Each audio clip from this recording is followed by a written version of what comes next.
No better place to be than here in Central South Carolina and Varsity Field as the Southern Wesleyan University Warriors bring the conference opener here to us as they take on the Emmanuel College Lions, who are finally starting to pick up some speed after an 0-10 start. Really got things going in their conference opener at home against Shorter. A clean sweep. And now the Warriors are going to do the same thing to these Lions, trying to declaw them early, again stopping that momentum that they had in that huge win, or a huge clean sweep of the series against Shorter. It's Olivia Hag in the circle for the Warriors, and the first pitch is underway here at Varsity Field. We have got ourselves quite the matchup. It's a 7-6 Warrior squad who is coming off a pretty tough series against the Bears of LR. Nice swing, nice hit on the way to first, not in time is the throw. So we'll see a quick development.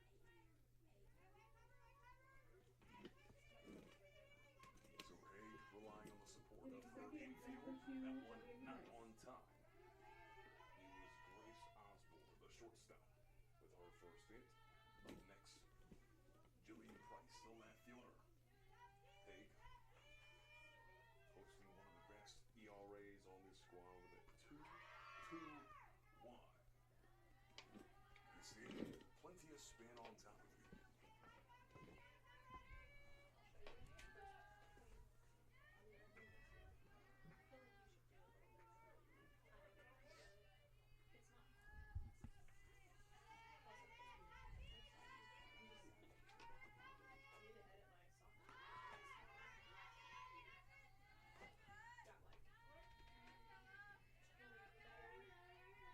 Jillian Price finding her now 8th start of the season here. Her 18th at bat. We'll see what Haig's got for her here. The windup. Trying to get some bunting action there, going for a short game. Of course, we already see the likes of Grace Osborne there on first. The quick shortstop. We'll see exactly what Price has for us here. Price, a second team best of 353 batting average. We'll see the advancement onto second. The throw from the catcher not in time. It's Rebecca Lamb there behind the plate.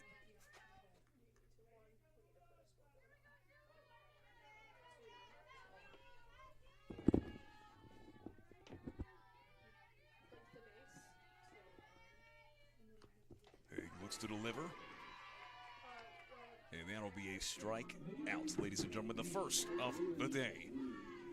And you look towards the likes of Haig overall as a pitcher. She has been phenomenal. Her 15th strikeout, now tied for the team lead with Chloe Smith. Her and Chloe Smith have been really a dynamic duo, but it is Haig that posts one of the best records on this squad, a 3-2 win to loss. As this one will be swung for a quick strike. Haig, of course, very powerful pitcher. You can just see the velocity that ball comes off of. As she looks to wind up yet again. It's Ciara Passmore, the right fielder. Up to the plate, Passmore. One of the best batters on this squad. 7 runs, 12 hits. She is second just to Grace Osborne, who already has made her way all the way to second. She sits top the diamond and look to advance there to third. But the intimidation there from Rebecca Lamb behind plate, just too much. Her and Haig in great communication right now. Passmore, the righty. Doesn't bite at it just yet, but the strike is well placed. And Haig looking for her second of the day.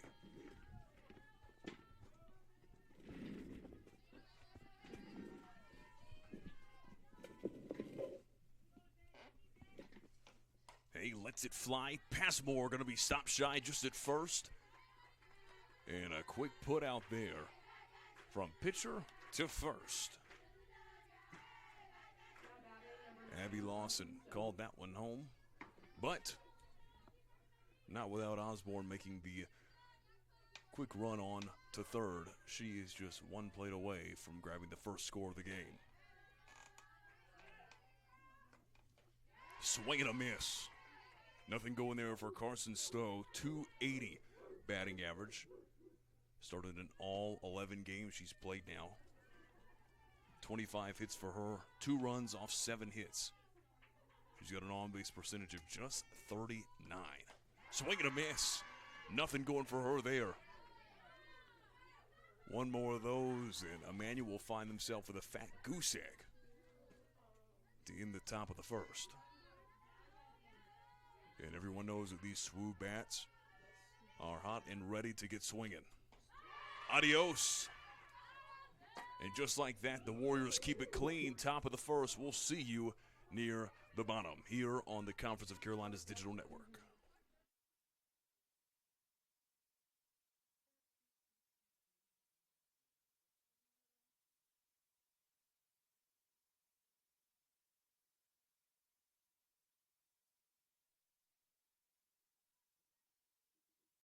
Campuses nationwide, the NCAA is making transformative changes for student athletes. While they pursue their biggest dreams, we're launching new initiatives to help them. Life-changing education opportunities are just the start. The NCAA is providing enhanced mental health services. We're guaranteeing scholarships.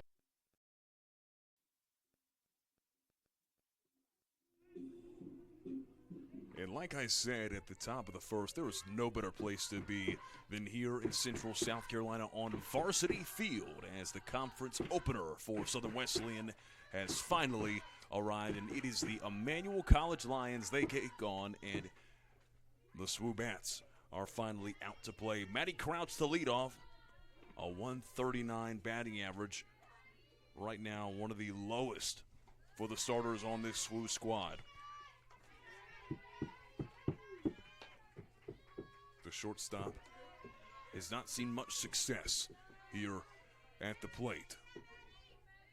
36 at-bats, just 5 hits, but has managed to find 7 runs. This one plopped up, and away, right onto the road, and almost hit herself a car.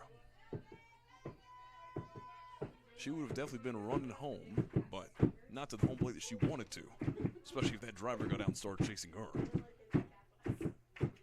But either way, back to the count we go. It's a 1-2. Here, first at bat for the Warriors. In a series that has found himself on the losing end more often than not. 21-31, the overall series record. Emmanuel has been dominant over the course of the last few years. It was really the last 2 matchups where Southern Wesleyan finally started to see things work out in their favor. The last matchup between these two teams was March 22nd of last year. It was a 5-0 win. Perfect for the Warriors. And the one right before that, in that doubleheader, 6-1, only allowed 1 run. And now we look towards Autumn Matherly. Up, and away. No extra effort to try and get that one in.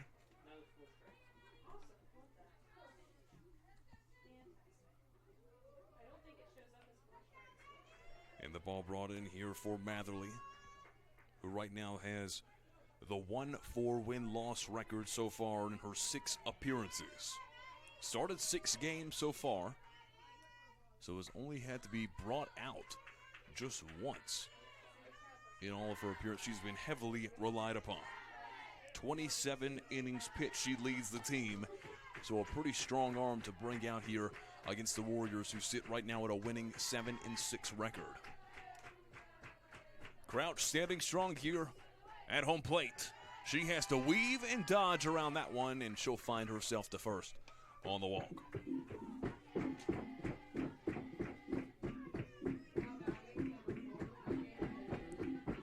Matherly has definitely been the primary workhorse of this Emmanuel Lions squad. Reagan Fulcher, the second baseman, up to the plate. She faces off against Matherly, who's been well used on staff so far.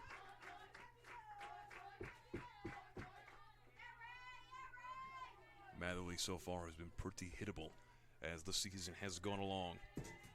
So if you're Southern Wesleyan, you want to jump on that first pitch fastball. She does like to bite at the corners a bit, so she'll try and make you bite along with it.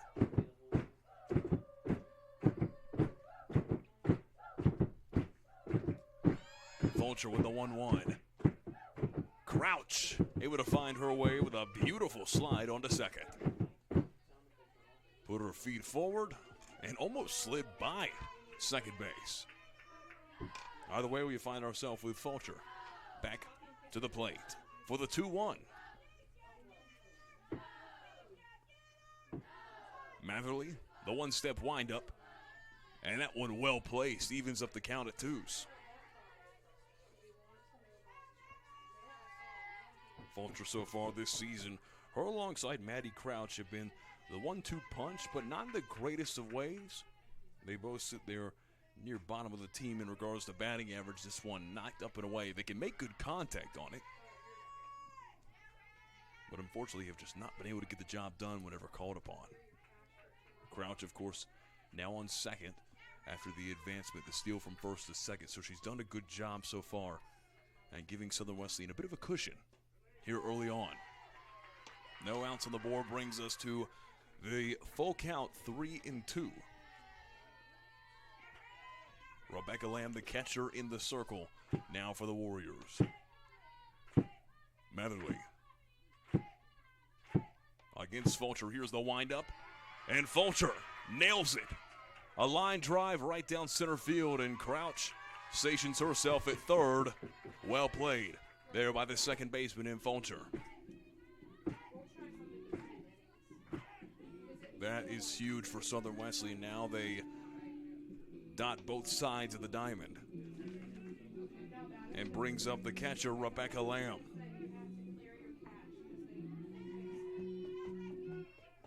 Tied for second on the team in batting average, .308. 2 home runs, 3 RBIs, and an on-base percentage of .333.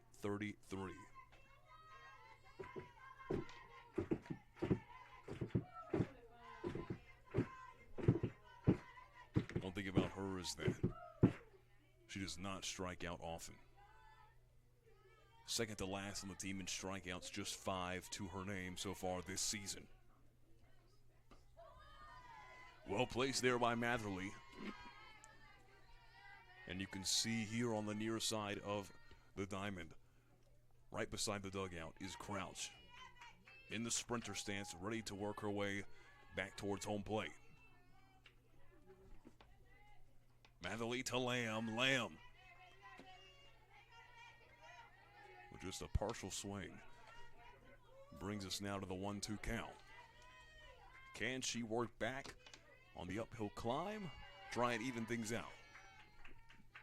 It'll be all up to Matherly. No outs on the board here for the Warriors just yet. Lamb, beautiful hit on the sac fly, and on the way is the first run of the day for the Warriors. And they find it with Maddie Crouch. So Crouch able to score off the sac fly there from Lamb. Whether or not it was intentional or not, that is to be determined. But hey, for Southern Wesleyan, they're happy they've got 1 run on the board early here in the first inning. Chloe Smith, 6 RBIs on the season. She's eyeing Fulcher there on first, trying to get her back home. And Fulcher has some quick feet over there on first, biding her time, waiting for that perfect opportunity to try for the steal.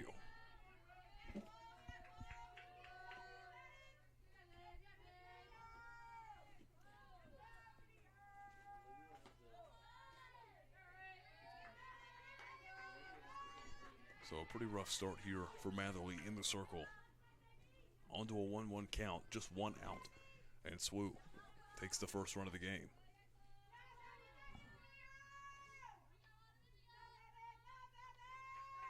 Matherly sends this one, and it's right in front of the eyes of Chloe Smith. The left fielder trying to do her due diligence here on varsity field. Try and get a good start here for the Warriors early on. Matherly sends it, well placed. Brings us to an even count of 2s. Just one Warrior sits between the 3 other plates on field. Swing and a miss, and she'll strike out. Which brings up Olivia Haig, who has been the key component of so it seems as if they'll reverse the call. Bring back up Chloe Smith. Olivia Haig will have to bide her time there in the circle. Smith has another chance here. The 3-2 count has now come upon us.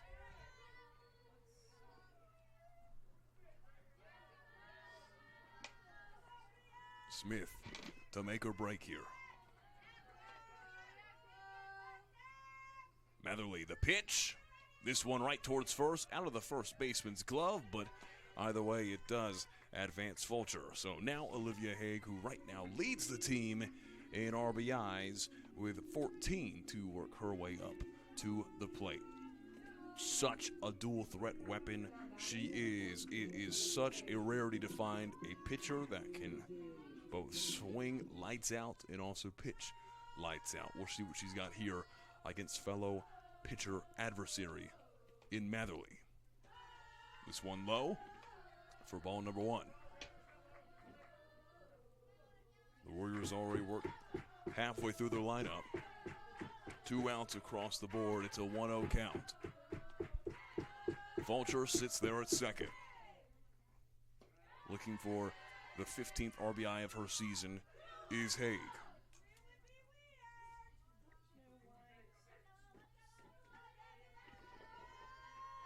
Leads the team, .333 batting average. That is very, very impressive from her. Here's the pitch. Umpires liked it. Haig did not. We sit at a 2-1 here.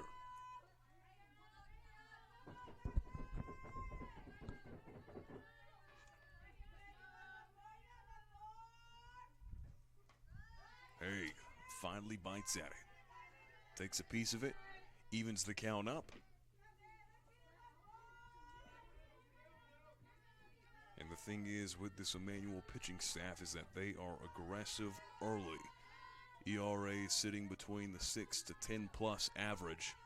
They do not mind letting these balls fly. And Haig will see herself to the dugout, and SWU grabs one to start the conference opener with a shine. We'll see you top of the second as the Lions bats come out swinging.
We welcome you back here to Varsity Field after just a few technical errors. It happens to the best of us. But it is a reaching grab that ended the first at-bat for the Lions, and that was then by the likes of Abby Lawson, who now makes back-to-back plays there at first. Emmanuel stopped shy. Couldn't get anything done there at the bottom of the first, and it seems like it's almost the same strategy here at the bottom of the second. Or apologies, top of the second. It's Haven. Remains in the circle. Of course, we talked about how good she is as a dual threat. In the 25 total innings she's pitched, struck out 14, had one there at the top of the first. And we've seen her infield do a lot of the work here, top of the second. She has been phenomenal.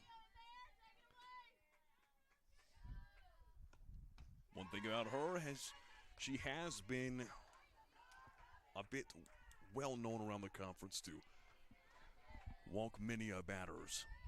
That's probably the only weakness really in her strategy. So if you're Emmanuel, make her throw strikes here.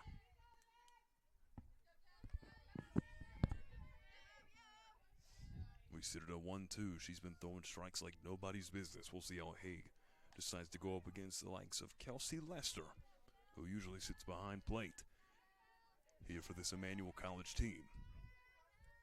Here's the windup for Haig. Swing and a miss. Just like that, 3 and out. Southern Wesleyan escapes clean yet again. Back-to-back goose eggs for the Emmanuel College Lions. We'll see if the bats remain hot for the Warriors here, bottom of the second.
Well, Abby Lawson had herself one heck of a half inning there on the defensive side. We'll see if she can get it going on the offensive as she steps up to the plate for the first time today.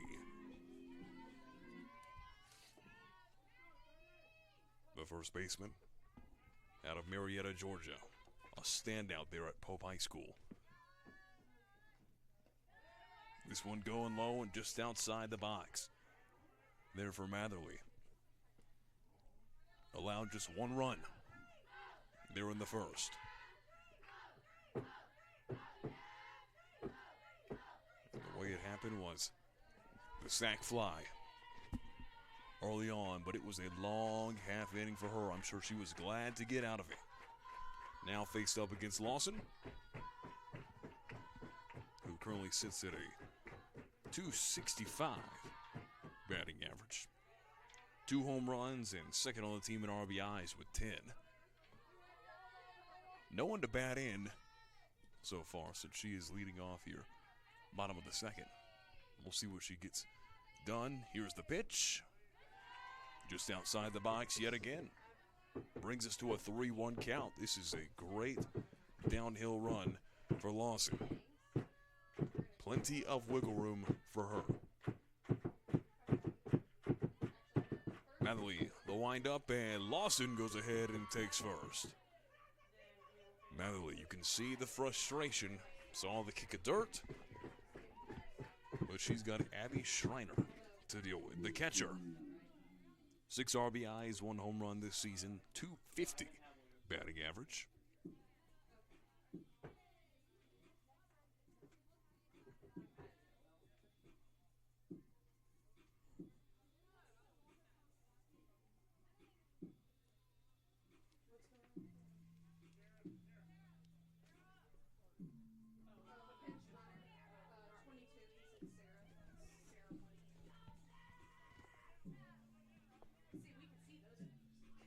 It looks like for Lawson, we will have a pinch runner. This time around, it's going to be Sarah Woody, the sophomore out of Dacula, Georgia. The 5'7" sophomore known for her wheels. We'll see if she can get the job done there from first. It's Schreiner up to the plate.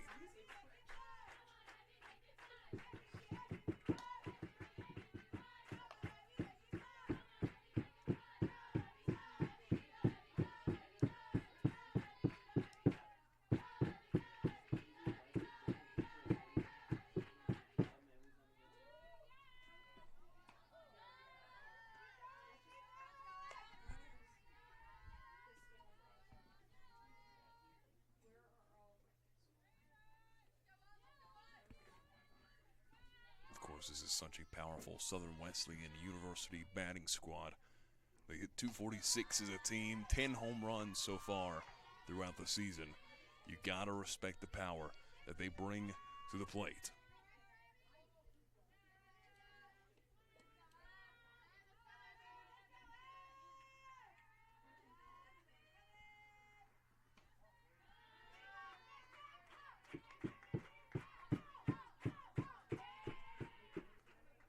About Schreiner, she's had 5 walks so far this season, and Matherly, in the 27 innings she's pitched, has walked 17. Could that be a factor here? The swing and the miss. She has one more opportunity if she decides to swing again. But even count here at 2. Varsity field bumping.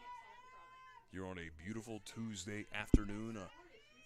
Bit of a chill in the air, but fans still made their way out.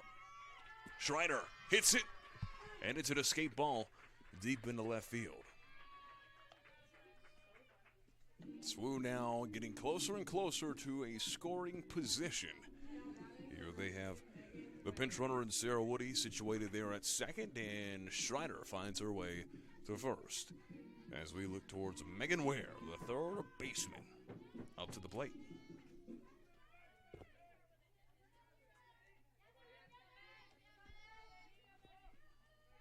About her is that she has found herself at second base multiple times off hits, 3 doubles so far on the season.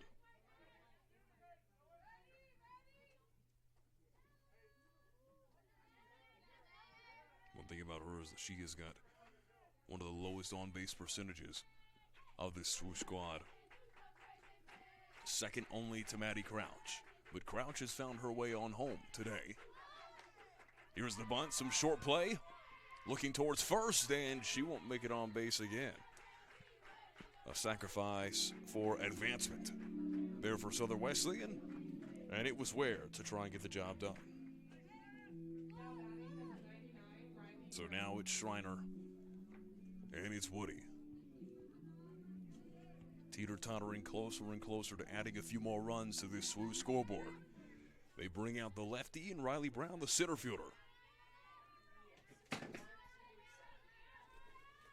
Matherly going to have to really adjust the game plan here. Some short game has been getting involved with SWU. We saw it from Ware, and now we're seeing it from Brown. Brown, 308 batting percentage,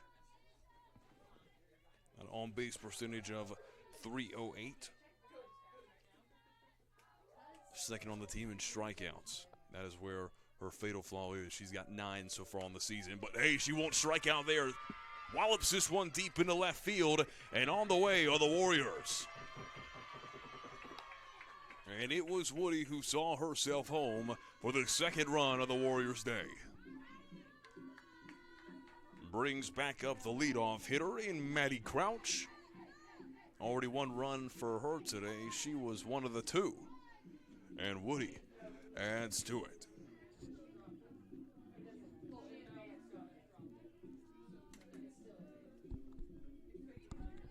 We'll see a pinch runner there for Schreiner. It's Madeline Knopp.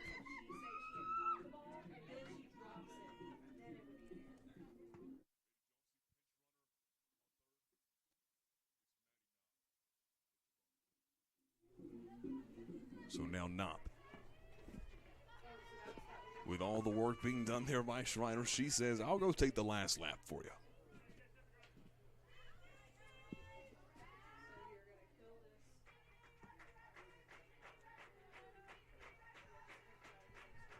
Knopp, the DP, who situates herself in right field a majority of her time. This one will be flung up and out of play there from Crouch.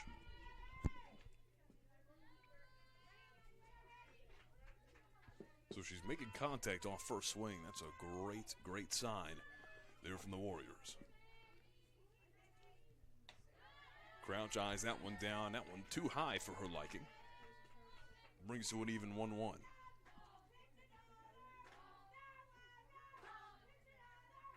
Just one RBI so far on the season for Crouch, but she has two opportunities here to add to that stat sheet.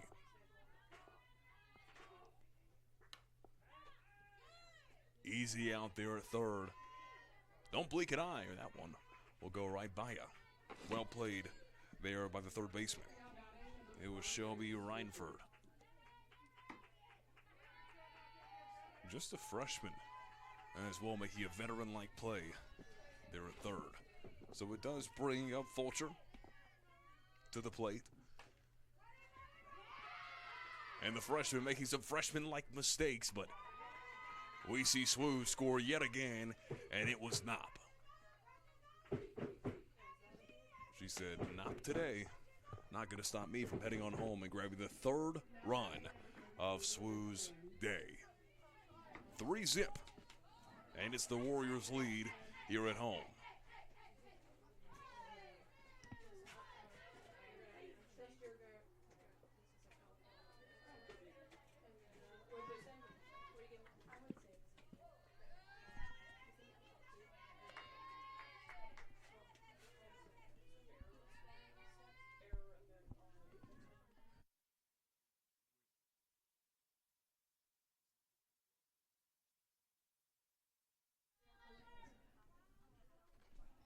Matherly sends this one right back into the leather of her catcher.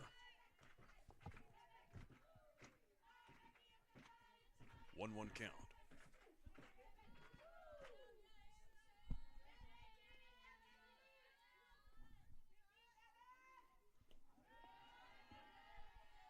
Fulcher was able to advance onto first.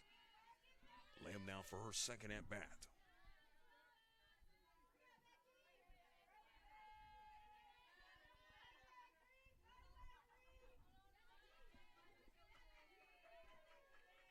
We'll see what she's got in store here. Lamb takes a swing at it. Sends this one right towards the shortstop, who dives there for it and grabs the out. 3 runs is all that SWU will find here through 2 innings. Emmanuel yet to find a single one. We'll see you on the other side.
here. Varsity Field is bumping. Fans situating themselves deep in right center field.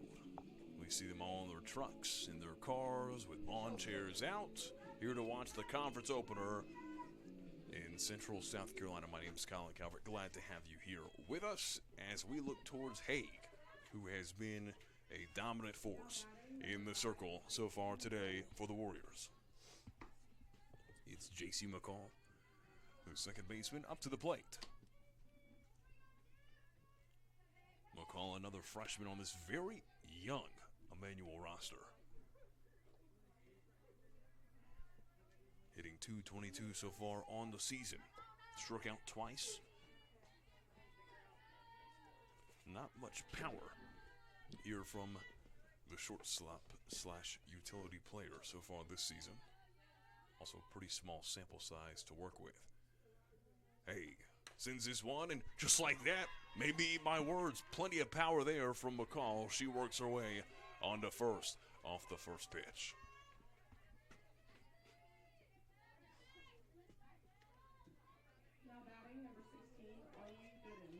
And Arlie Gooden, the center fielder, up to the plate.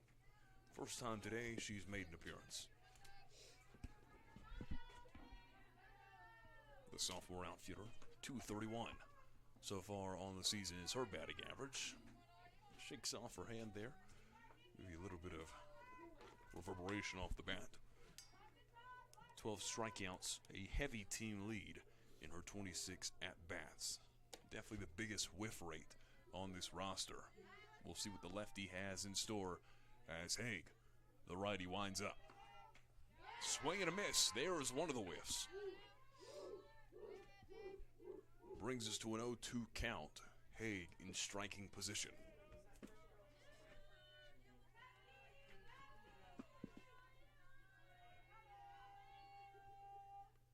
Hague kicks up dirt, and that one too high for the ump's liking. Brings us to a 1-2.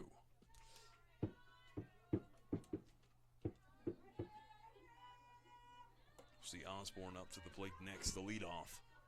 So now we've made one rotation through this Emmanuel roster, or at least through the lineup, and have not seen anything capitalized upon just yet. We've seen them get close, but not close enough. The pitch, this one a blue pit right down the third base line. And just like that, Emmanuel has made me eat my words more times than once today. Arlie Gooden doesn't find her 13th strikeout. Instead, she finds another hit to up the batting percentage. Now it's the leadoff in Grace Osborne to try and work her two runners on first and second on home. Looking to work the short game is Osborne.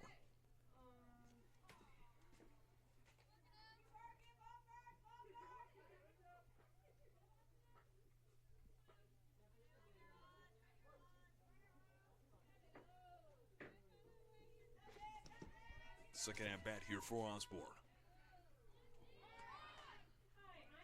The shortstop loves the short game, but she's short of first. And that'll be a great putout. But it eases J.C. McCall, the freshman, closer and closer to finding a run. The first run of that SWU would allow today, but Emmanuel's first run.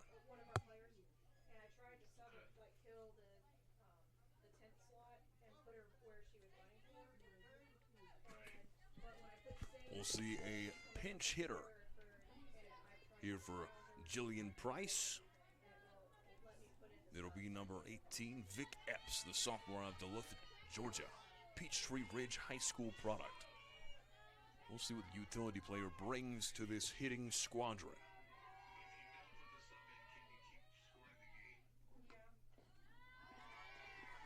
Well, she gets a nice swing at him, but no fruition to come of it.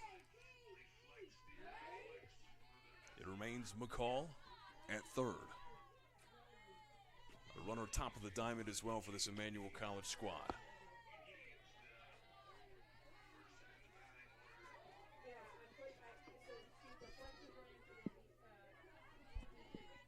Passmore awaiting her turn. They're in the circle. Epps trying to get things going. Perfectly placed. Brings us to a 1-2.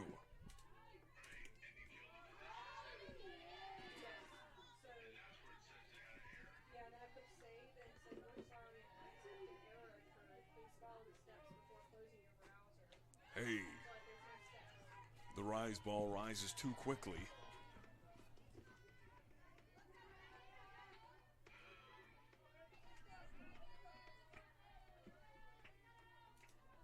Brings us to an even 2-2.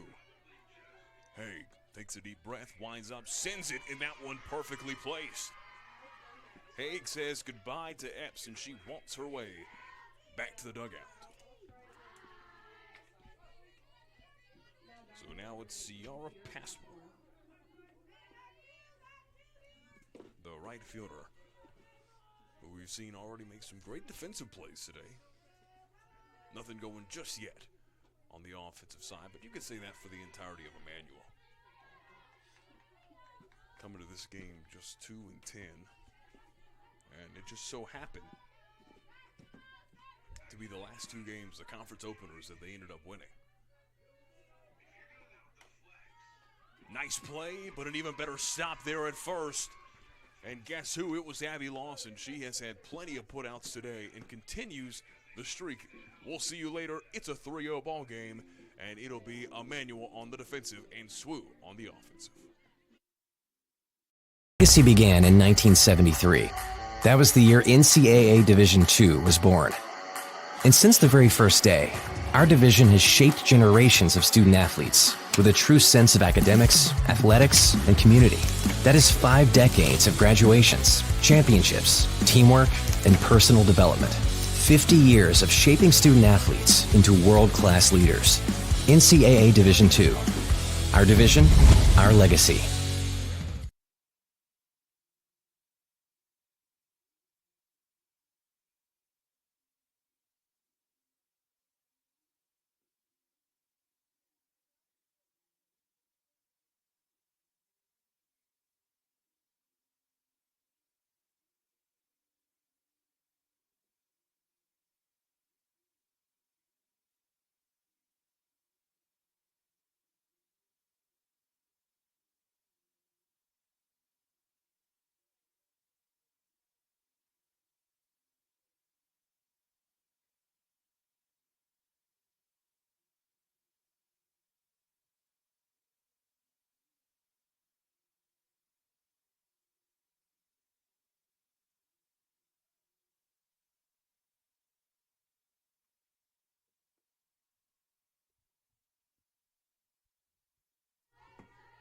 Bottom of the third, and the bats have returned here for Southern Wesleyan.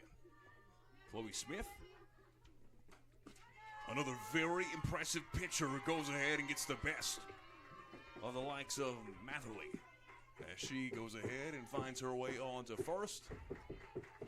A beautiful bloop single into left field.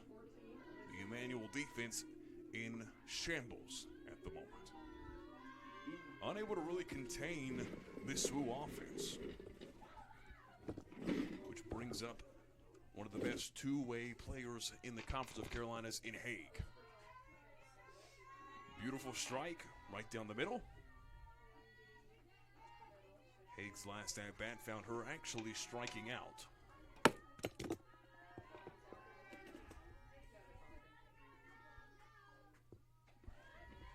She's done that now 8 times so far this season, including the one having just mentioned.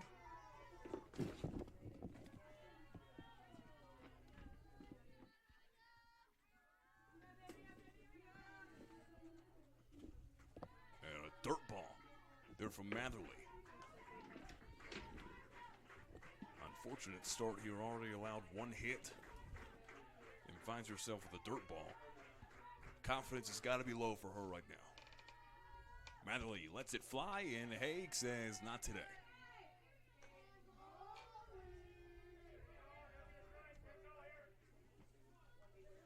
Abby Lawson in the circle, getting her swing ready to face off against Matherly. No one in the bullpen right now for Emmanuel, so it looks like they'll stick with their workhorse in Matherly. And just like that, we will see the walk. And Haig finds herself to first. And Smith on the way to second. About as easy as it comes for SWU. Lawson, the first baseman, her second at bat. We'll see what she gets done.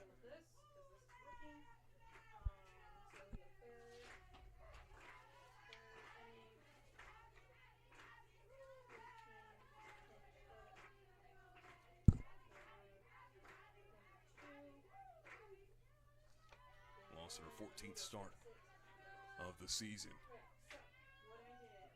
And we have seen her on the defensive side so much today.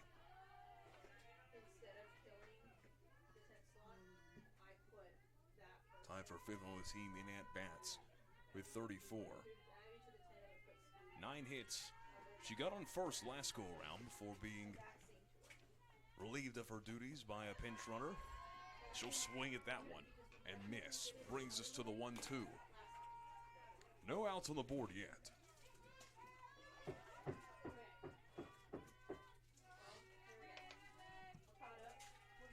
Matherly looks to get things rolling. Swing and so long. Lawson heads right on back to the dugout. Schreiner to take her place. Schreiner made it all the way to third last go round.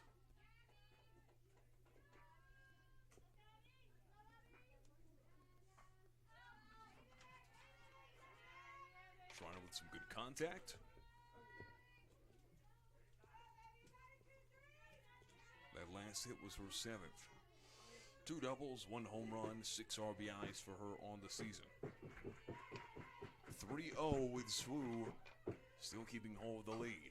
And just like that, Schreiner, huge hit deep into left field. And we have plenty of Warriors rounding their way on home. It's going to be Smith, it's going to be Haig, and we have a 5-0 ball game. Schreiner, talk about clutch. She goes ahead and settles down on second. And up is Megan Ware to the plate. We'll have a quick meeting on the mound, take a break, and be right back here on the Conference of Carolina's Digital Network.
have quite the sudden change of events here in Central South Carolina. It's Addison Hendricks now in the circle for the Lions. Ware up to the plate. Hendricks finds herself with the lowest ERA on this pitching staff for the Lions, but also one of the lowest sample sizes as well. Yet to find a win or loss on her record sheet. Mostly just been here for relief. Just one strikeout in the 8.2 innings she's pitched so far this season. We'll see how she fares up against a SWU team that has the snowball continuing to build. The momentum has continued to rise, and it will continue to do so. A beautiful blue pit right there in right center field that advances the likes of Schreiner here on the third. Ware does a good job at wearing out Hendricks early on in her pitching appearance. The 7th appearance for her this season through now 13 games. It'll be Riley Brown to the plate.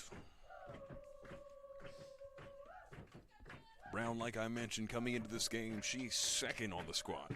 Tied for second with Rebecca Lamb in batting average. 308 she sits at, and we see Ware scoot her way onto second. Remains a 5-0 ball game.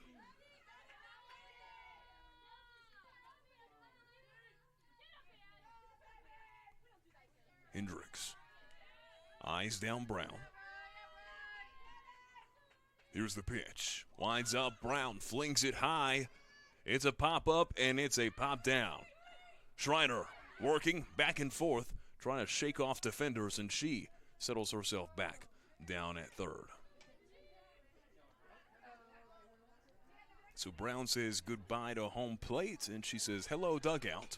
And now we're back to the top of the lineup, Madison Crouch. Her third at-bat so far of the day remains 5-0, 2 outs here for SWU. A clean count here for Crouch. Crouch gives it exactly what Brown did, and that was a pop fly and a pop out. So SWU will remain at 5 runs, and Emmanuel going to try and get something going on the offensive. We'll see you in a few moments.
Top of the fourth here at Varsity Field, and you know what that means. It is the Emmanuel Lions trying to claw their way to their very first run of the early afternoon here on the campus of Southern Wesleyan University, and it is a cloudy Tuesday as well. But temperatures starting to rise. We're supposed to see around 80 degrees later on in the week.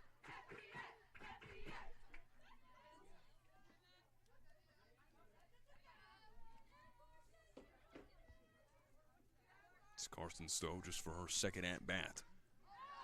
So Emmanuel closing in on the halfway point of their lineup in their second at-bat at least. Haig remains in the circle. We saw a pitching change there for Emmanuel. Didn't have to see one for SWU, as Haig has done a phenomenal job of just holding down the fort. They're in the middle of the diamond. She winds this one up and sends it home, but not to the ump's liking. Gives us a 2-1 count early on here, top of the fourth. It remains 5-0 in SWU's favor. Emmanuel trying to cut into that pretty high lead. Right now it is Stowe that is standing strong, the first baseman.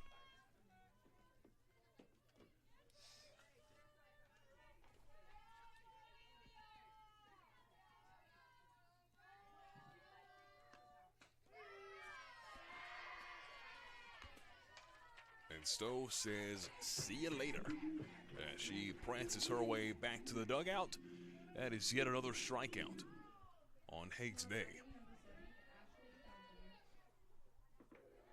Of course, came to this game with 14. That would be her 16th there for the season. She has played out of her mind so far. Kept a few goose eggs on the scoreboard for Emmanuel. This one high flying and grabbed, corralled well. And the SWU defense stays on top of things. Back-to-back outs. Looking for the 3-and-out. Up against the freshman in Shelby Reinford. The third baseman out of Mount Airy, Georgia. One of the 14 freshmen on this Emmanuel team. What's crazy to think is that there are only 2 upperclassmen on this roster for Emmanuel. They are a very young squad. And again, that may explain the rather sore to the eye record of 2-10 that they hold. But of course, with more in-game experience comes, hopefully for them, more eventual wins. But of course, they do have a very experienced SWU team in front of them, and they have to face them once more today to wrap out the series. Nice chunk of it found there from Reinford. Coming out of Habersham Central High School out in Georgia. And of course, Emmanuel, not too far of a drive here from Southern Wesleyan. Just across the border, about an hour away. That one too high. We've seen the rise ball work out pretty well here for Haig today. Really gets the batters off balance. Trying to predict when that rise will happen. We'll see how she works the batter here. Here comes Haig. The one step, and that one up. And grabbed. 3-and-out. 1, 2, 3. That'll do it. Southern Wesleyan and their bats coming back out to play. Bottom of the fourth coming your way. It's 5-0. SWU leads it. You played before that. Trying to have the trim or something? And his West Sheffield FC, we're by far the greatest team the world has ever seen. Sheffield FC, we're by far the greatest team the world has ever seen. Sheffield FC, we're by far the greatest team the world has ever seen. we're by far the greatest team the world has ever seen.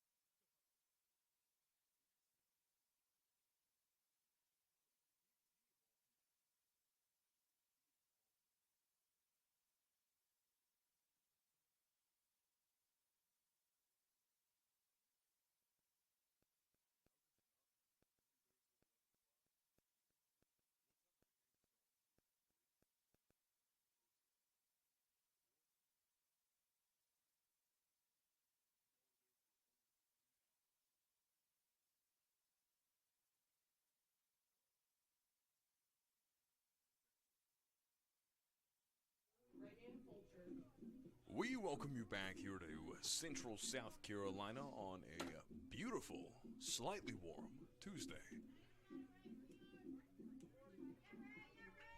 It's 5-0.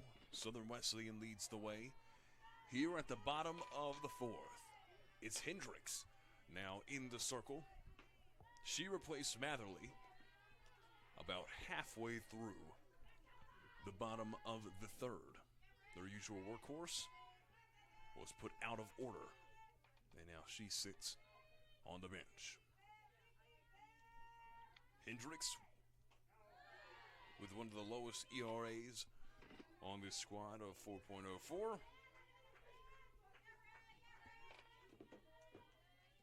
Tries to get the best of this SWU squad, who has done a pretty good job back-to-back innings with 2 runs apiece. One thing about Hendricks is that she's not too keen on throwing these strikeouts, just one. And now the 9 innings she's pitched, not much swing and miss stuff from her. More reliant on the defense and the supporting cast to get the job done for her. Here's the pitch. Brings us to an even 2-2 count.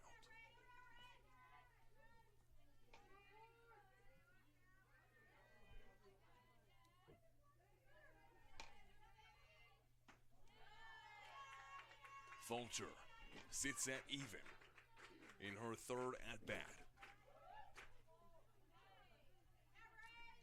The second baseman with a now or never opportunity. Hendricks gets the call from the dugout. Here's the pitch. Fulcher. He's this one out of play. It's snagged, and that'll be an out. Well played there by Ciara Passmore.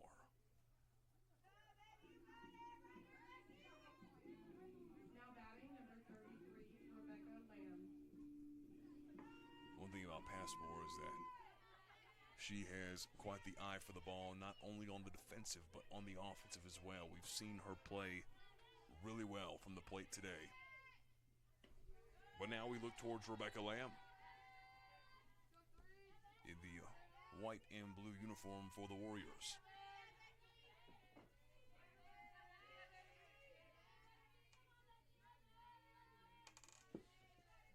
Coach Clay Ardies are trying to replicate the old Florida uniforms with the big bright blue numbers. And I'm sure to the stat crew and to me, we can all sit here and thank him for doing so. Those numbers, very hard to miss. Now Rebecca Lamb, the catcher, in her third at-bat today. Working the count pretty well, brings us to a 2-1. Got one out on the pop-out there from Fulcher. Chloe Smith sits on deck. Here's the windup, the pitch, and that one hit huge into center field, and Lamb works her way all the way to first. Nothing more, but that'll be a good start for the Southern Wesleyan Bats here at the bottom of the fourth. So Rebecca Lamb takes advantage. Again, I said that you're not going to see many swing or miss type pitches here from Hendricks. You're going to see contact being made and reliance on really all of her other defensive teammates to get the job done and prevent any kind of catastrophe. Chloe Smith to the plate. She could be a catastrophe in the making for this Emmanuel defense. 6 RBIs, trying to bring in the likes of Rebecca Lamb.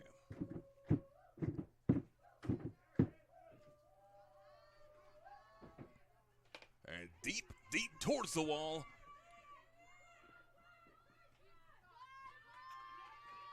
And bringing it all the way for a double. Chloe Smith dances just to put some salt in the wound for Emmanuel. We have had a really unfortunate showing here from the pitching staff of Emmanuel. Again, it's a pretty young roster. Can't give them too much crap, but you also got to be able to get the job done. It's not been the pitching staff truly that has been at fault mostly here. It has definitely been the outfield. We have not seen much productive play from them. Haig to the plate. Runners dotting top of the diamond and near side. Lamb sits at third, and it's Smith at second. Haig, the dual threat. We'll see what she's got here. Pitcher versus pitcher. That one just outside. Brings us to the 1-1.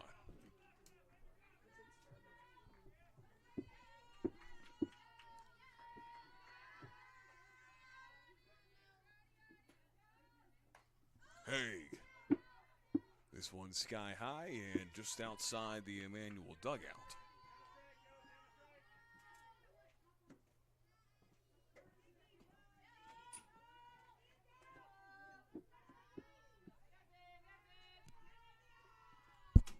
Haig just biding her time here at the plate. 1-2 the count. And just like that, Haig punches this one deep right center field, and 2 more SWU scores on the board.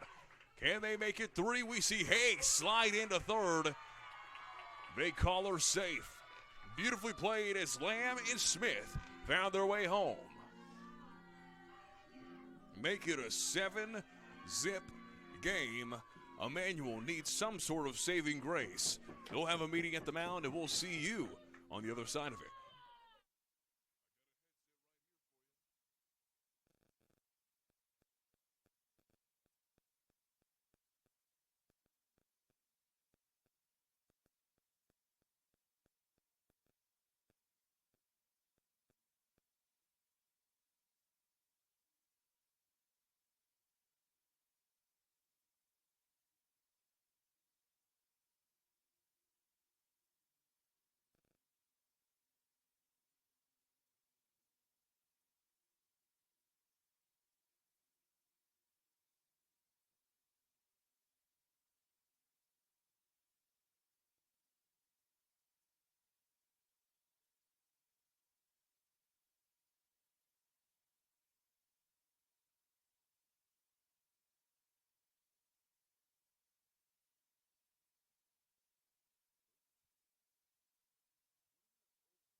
We have had ourselves yet another pitching change here in Central South Carolina. This time it's Quinn Overby to go take the place of Addison Hendricks after allowing that 2-run shot from Olivia Haig.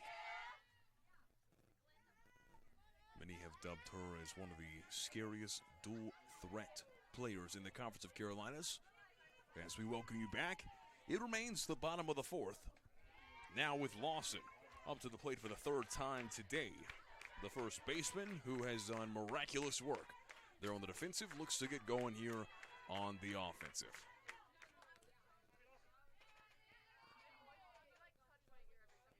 Quinn Overby right now has the team lead ERA, and we see Hay working towards home. Ball is dropped, and she is safe. Brings us to an 8-0 game. Olivia Haig manages one more for the Warriors.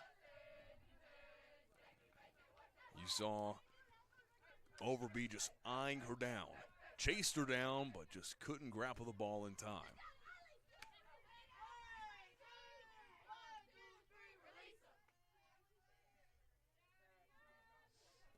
Overby, of course, like I was just mentioning before the Great play from Haig.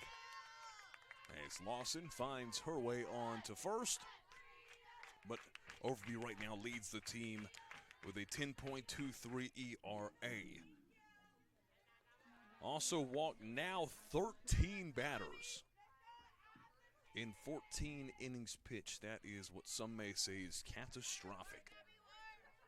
Her batters take these pitches all day. This one just low. For now, the 1-0 count. With her, you really have to just be patient if you're the batter. That is, yes. It's Schreiner up again. She's been known to wallop these. This one a low flyer. Lawson says, I'll scramble my way on to second.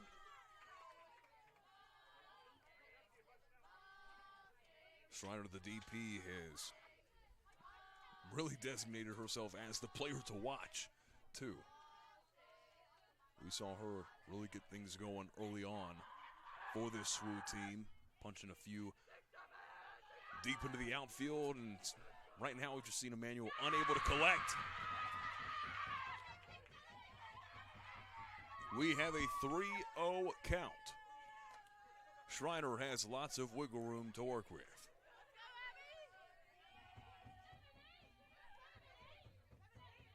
Overby, the pitch. Won't walk her that time. Lawson already walked. Overby says, I still got a bit of an uphill climb to make if I want to strike her out, but I got a chance. Overby, just 5 strikeouts so far on the season. And she's looking for her 6th. Will it be Schreiner? Megan Ware sits on deck. Just 1 out for Southern Wesleyan. Overby the pitch. And that'll fly into the road. The road that heads directly in towards Southern Wesleyan University campus territory.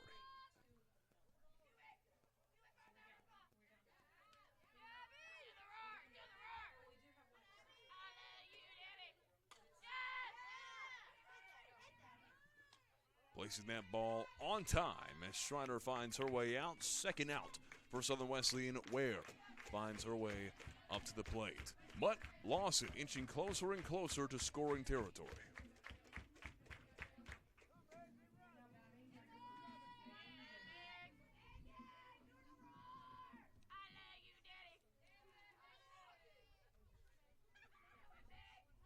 Ware. Her bat ready to swing. She won't bite it that time.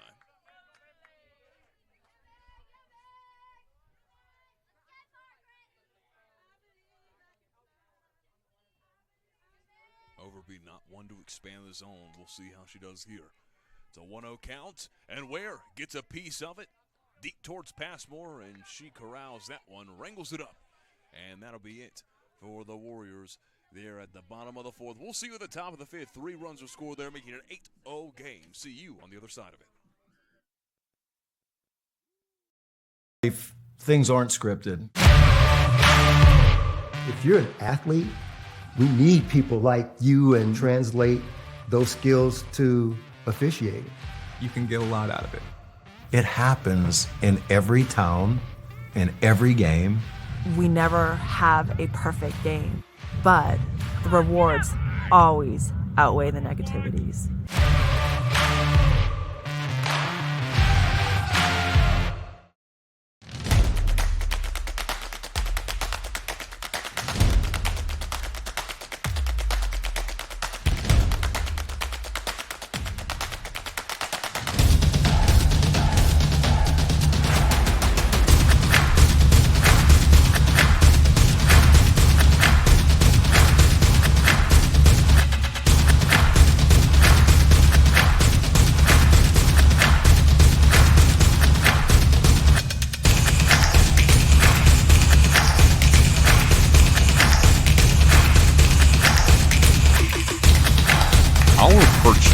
Set us apart. We daily work to build champions in body, mind, and soul.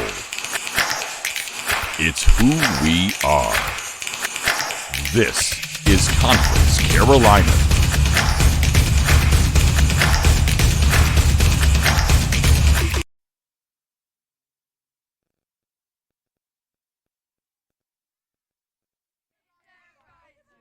We have ourselves a pitching change here in Central South Carolina. It's an 8-0 lead for the Warriors, and they're going to look towards Bailey Throckmorton, who is now making her third appearance of the season through 14 games. We'll see how she decides to handle this one. The junior out of Athens, Georgia. The righty posting a 3.5 ERA. Goes ahead, her first pitch is swung on and taken away. So one out already. And again, you got to remember the mercy rule here. If Emmanuel can't get the job done here at the top of the fifth, as in no more runs, and SWU continues to lead by 8, then that will be a forfeit of this first game.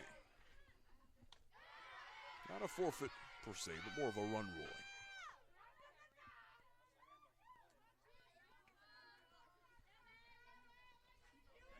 J.C. McCall to the plate.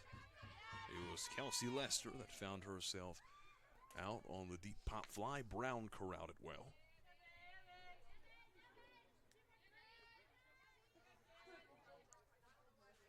This is still the second time. Well, we're still working through the second run-through of this lineup for Emmanuel. While on the other hand, Southern Wesleyan has found many of their hitters up to the plate 3 times already. Throckmorton with a bit of a wild pitch right in front of the face of McCall, the second baseman. Throckmorton to get to work. Winds up, sends it, and they'll call ball. Makes us even at 2s.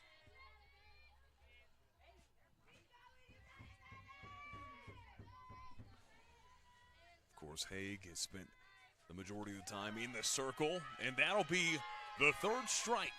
And she's out of here. 2 outs, 1 more will do it here in Central and bring about the second match of today's doubleheader. But like I was saying, Haig did a great job at holding down the fort.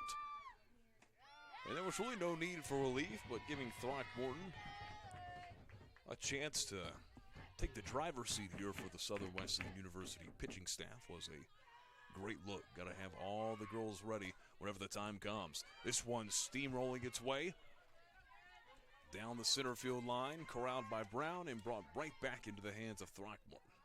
Haven't seen much advancement from this Emmanuel batting squad, and so that was the first time in quite some time, and it was Arlie Gooden to take it there.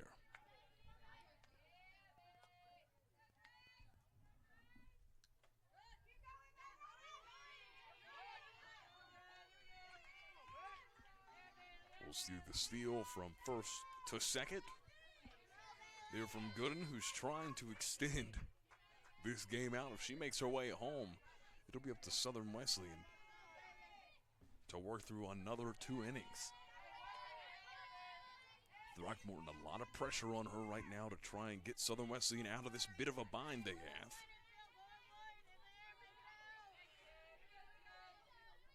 Here's the pitch. The 2-0 count. Grabs the first strike, makes it 2-1. Grace Osborne in her third at-bat. Sits herself at a 2-1. 2 outs here. Throckmorton winds up, sends it. Strike.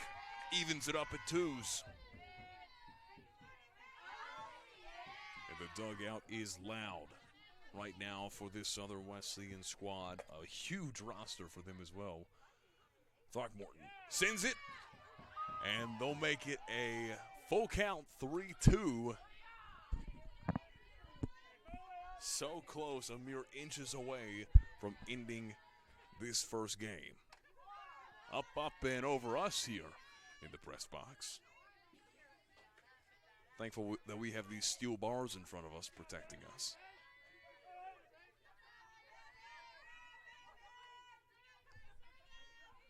just looking behind me, I see a giant hole in the wall where one of the balls came through, and that won't do it. We do see Lawson, who has been phenomenal from first today, drop one.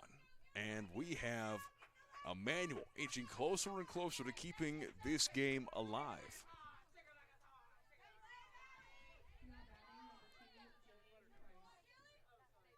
So Jillian Price, who last go around was pinch hit for by Epps. Throckmorton works on her. You got to watch for the potential steal home. 2 outs on the board, a 1-0 count. Here for Price. Evens us up at ones. Throckmorton holding her own.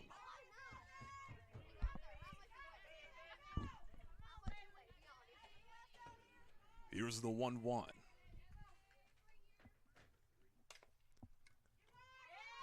The throw on time to first. That'll do it.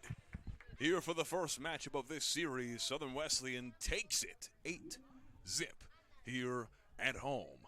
A great way to start conference play is with a win, and they got it here against Emmanuel. We'll be back for the second match in just a few moments.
The time has come. It is game 2 here at Varsity Field, here for the Southern Wesleyan University Warriors in the Emmanuel College line. Central South Carolina has been bumping as of recently in an 8-0 run rule win for the Warriors. Doesn't hurt the resume. They're now 8-6 overall. We look towards the pitching circle, towards the likes of Emily Collins, a 4.04 ERA so far on the season. In her 17 innings that she's pitched, she's found herself with a 2-1 record. So a nice 2 wins, 1 loss so far to her stat sheet. One thing about her is that she can leave balls up. 3 home runs allowed so far on the season, and she's facing off against Grace Osborne. And just like that, she gets the best of Osborne, who has a solid 345 batting average. I mean, that's insane. For her to go 3 and out on her, easy peasy, lemon squeezy there for Emily Collins. Collins, a senior out of Fredericksburg, Virginia, out of East Central Community College, goes up and grabs the first strike of the second at bat. And it's a 0-1 count early here, top of the first. Well placed. They'll call it a strike. Give us the 0-2. Southern Wesleyan 8-0 through 5 innings in the last matchup. So far, perfect through conference play. And wow, easy peasy, lemon squeezy, bada bing, bada boom, whatever you want to say. Emily Collins is getting the job done early on. Comes into this game second on the team with 14 strikeouts. But now she's bounced up to 16 just here in this first inning of play. If you're trying to attack this head on as Emmanuel, what you want to do is sit on those elevated fastballs. Try and jump on her early.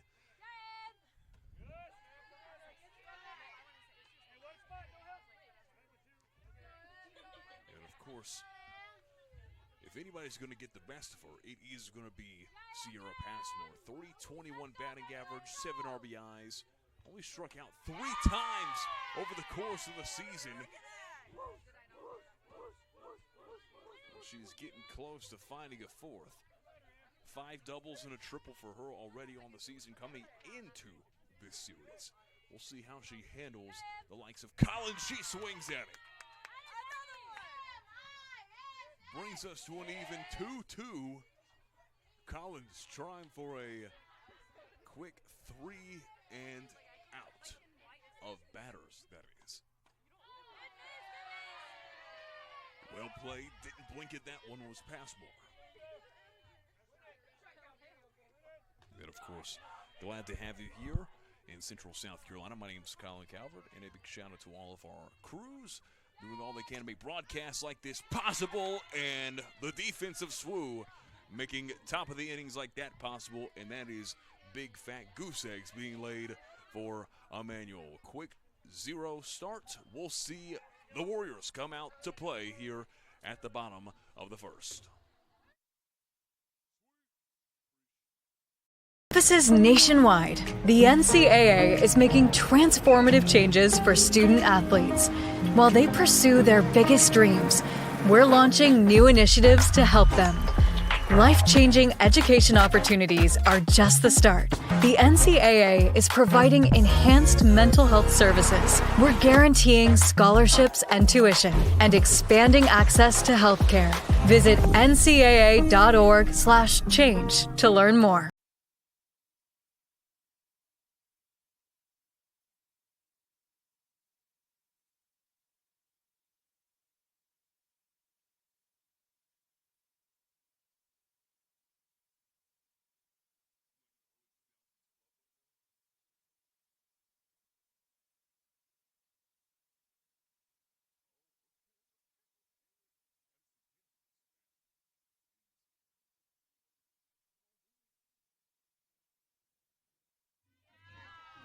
Back now, bottom of the first. We saw the 3 and out there from Collins getting the job done in the circle, but now we look towards Emmanuel's pitcher of the days. Crouch swung low on Hendricks' first pitch. Hendricks we saw coming as a bit of relief early on, around the 3rd inning of play for the Lions. She was eventually taken out, and Overby was put in, but she'll make the start today. Crouch, yet again, swinging low at that one, brings it to the 0-2. Came into this game with a high 130 batting average, and she'll swing at that one, lower that percentage by just a hair, and that'll be the first out on Southern Wesleyan's offense for this afternoon, or for this second game in the doubleheader. So Crouch finds her way back to the dugout. They bring up Reagan Fulcher. This was the exact same leadoff and second hole hitter for the SWU squad as of last game. Hendricks working on Fulcher, and Fulcher eyes it well. Too high for the ump's liking.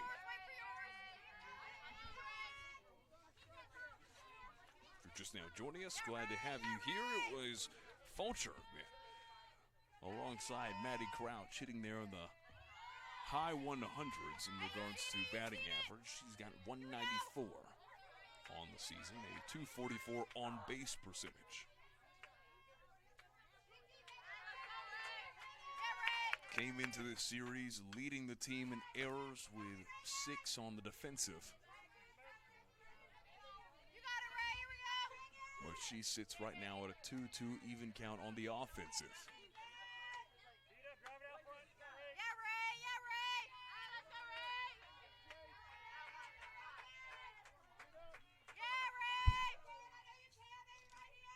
Hendricks whips this one in. Fulcher, they caught her swinging, and she'll see herself to the dugout. Quite a change of pace compared to the last game, especially for the SWU offensive. That is 2 strikeouts back-to-back there for Hendricks, who came into this series with just 1 on the season. Lets this one fly for Lamb. Rebecca Lamb had a phenomenal game just earlier today. Made her way home for a score. 1 of the 8 that Southern Wesleyan was able to put up against the Lions.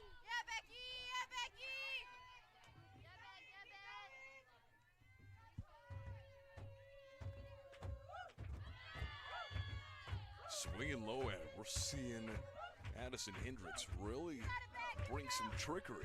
And it doesn't seem like she's doing too much, but Southern Wesleyan really biting at these pitches. Brings us to the 1-2. And just outside the box, close call. Looking for back-to-back 3 and outs on both sides. Here's the pitch from Hendricks. A bouncer towards second, and can't be corralled in.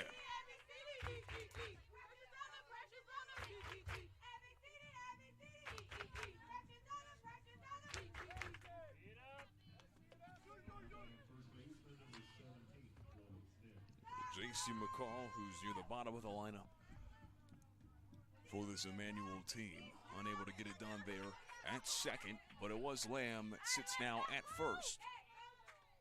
Chloe Smith in her first at-bat of this matchup. She now finds herself at first base today, taking the place of Lawson, who played phenomenal last game. Here's the pitch. That one low for Hendricks. Smith now with the 2-0. 2 outs on the board. Really, this inning is on her shoulders as of right now. One runner to play with here on first, that being Lamb. 3-0 here for Hendricks. Really getting high there on the left side of the count. We'll see how she works this one. Needs to find a strike here. Instead, it'll find its way. A late call there from the ump, but brings us to a 3-1.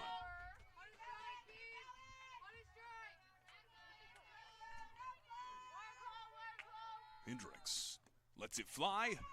Perfectly placed. Right there around second. They'll tag it out and relieve any damage from the SWU bats. Brings us to a 0-0 game. Head into the top of the second. We'll see you then here on the Conference of Carolinas Digital Network.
Stowe to get things going here for us in Central. Top of the second, she'll lead off. Collins, all it took was 3 batters to get the job done for her. She put them all in their place and starts off with a strike as well. Stowe was caught swinging last go-round, the first baseman. She'll get caught swinging again. First matchup, no different here in the second. The bright pink gloves not doing anything for her. That one right down the middle, just outside the box. Brings us to the 1-2.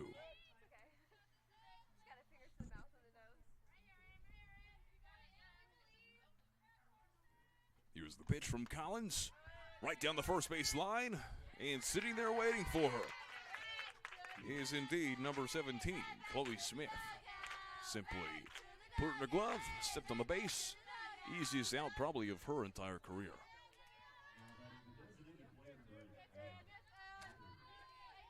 And Autumn Matherly, who started out in the circle for Emmanuel last go-round. She was taken out after about 3 innings. Now steps up to the plate to see if she can get to work on the offensive side of the ball. Pitcher versus pitcher. We'll see who wins this one out. A low-hanging fruit. And not picked there by Matherly. Remains 0-0 here, top of the second. Just outside the box. Brings us to a 1-1. 2-1, my apologies.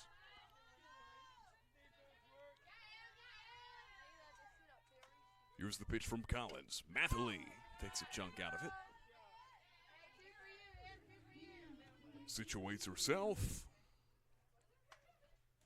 Already 1 out on the board here, and it's an even count. Collins gets the play, sends the ball flying, and as does Matherly. Right to the shortstop. Apologies, second baseman, and then on to first. Easy put out there for the SWU defense. Makes it 2 outs.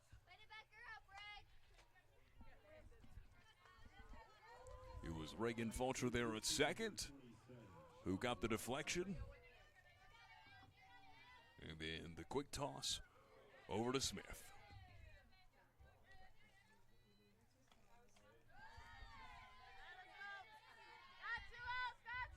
Shelby Reinford, the freshman catcher. She was at third last go-round. 200 batting average. We'll see how she works against Collins. She sends that one rocketing down the third base line, up and out of play.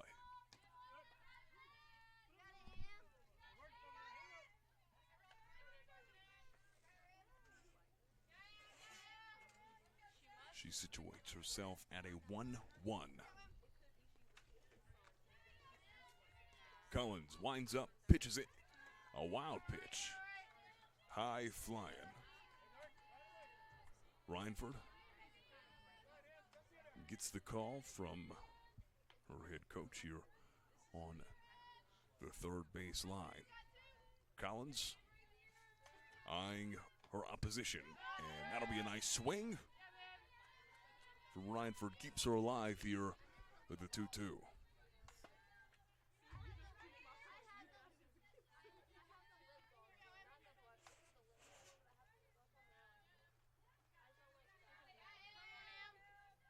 Collins lets it loose. Reinford trickles that one down the third base line. Where onto Smith. And easy said and easier done from the SWU defense. Keeps it clean here at the top of the second. They look towards the bats at the bottom. If things aren't scripted. If you're an athlete, we need people like you and translate those skills to officiating. You can get a lot out of it. It happens in every town, in every game. We never have a perfect game, but the rewards always outweigh the negativities.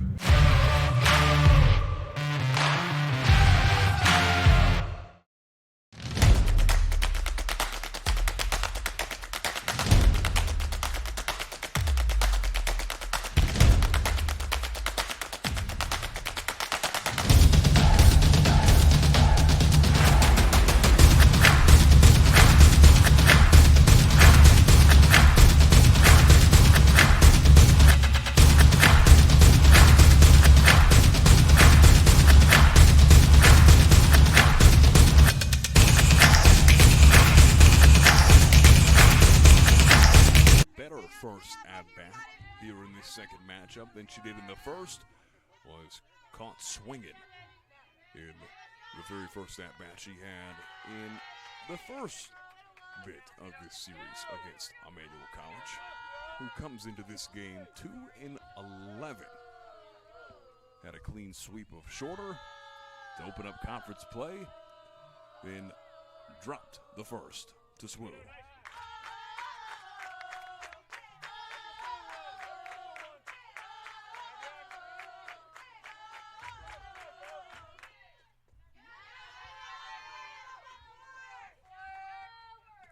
Here's the pitch and a swing from Haig. She held down the fort very well in the circle last go round. We've got a 2-1 count on our hands for her. Haig, a great dual threat. We'll see if she can prove that here against Hendricks. Hendricks brings us to an even count. Haig comes in as the RBI leader on this squad and also second on the team in hitting percentage. .333 for her. She'll up that there, grabs the hit, but can't make it on base. So the leadoff for SWU will find herself right on back to the dugout.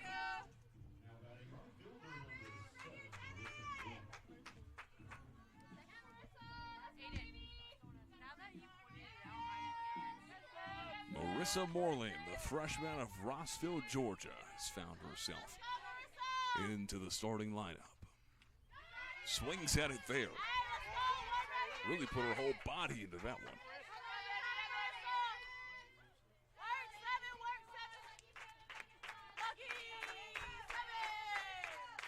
Here's Hendricks. The pitch on the 0-1. Moreland steps into it again. Putting some power behind that swing, just no contact having been made. Hendricks looking to put her away here. It's the 0-2. Lets it loose. That one going low. I know Moreland's glad that time around she did not swing. The 1-2. Here's the pitch. She gets some power behind that one. Contact is made. She's on her way to first. The freshman gets it going here for the SWU Bats.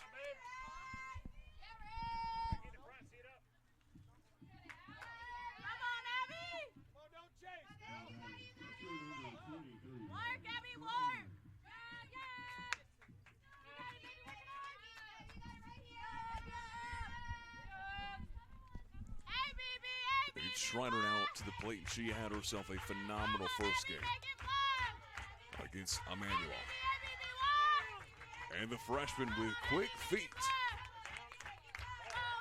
Call it youth and vigor that's really getting these freshmen in these great situations and using all that speed and agility.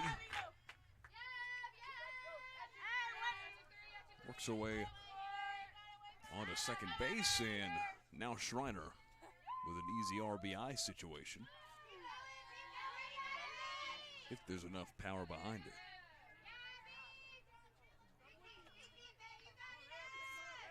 Schreiner, .250 batting average. Started now 15 games this season. Plops that one a bloop into left center field, thrown on to third, but there's Moreland making her way there first.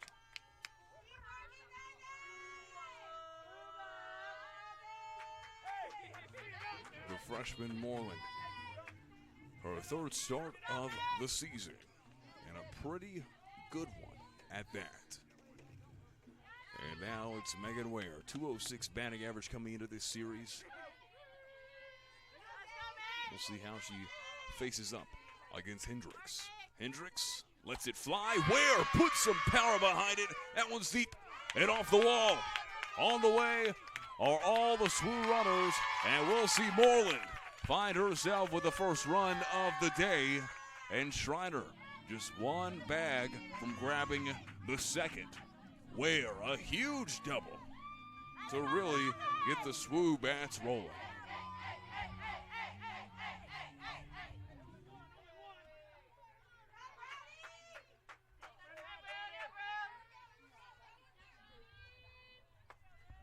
Riley Brown up to the plate. Thinking about the short game. Taking a few steps into it. Brings us to a 1-0 for number 99. Hendricks. And Brown with quick speed. Had she made the proper contact, she would have been gone before anybody would have found her at first.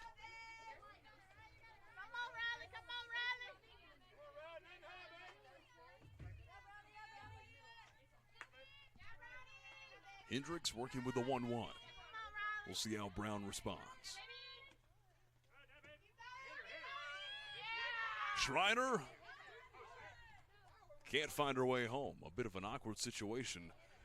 They were at home plate, dove over the catcher and slapped the palm down. On home plate, looks like we'll see maybe a discussion between umps. And looks like we'll see a reset here of the field that'll bring us to a loaded base scenario. Isn't this quite the interesting opportunity here for SWU out of what really was a awkward collision there at home?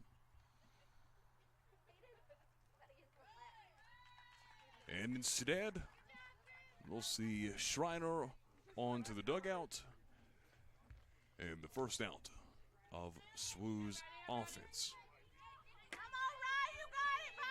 Ware sits at third now. And Brown remains at the plate.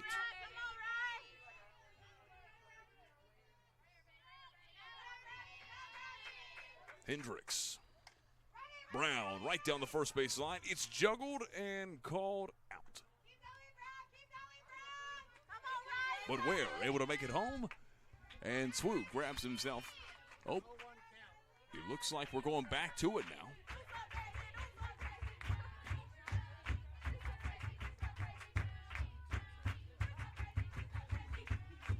Brown gets some contact behind it, punches this one into center field, and finally we see Ware work her way back home for the second run of SWU's day, and Brown sits at first. What a confusing situation here at Varsity Field, but it has now been settled, and SWU jumps out to an early lead.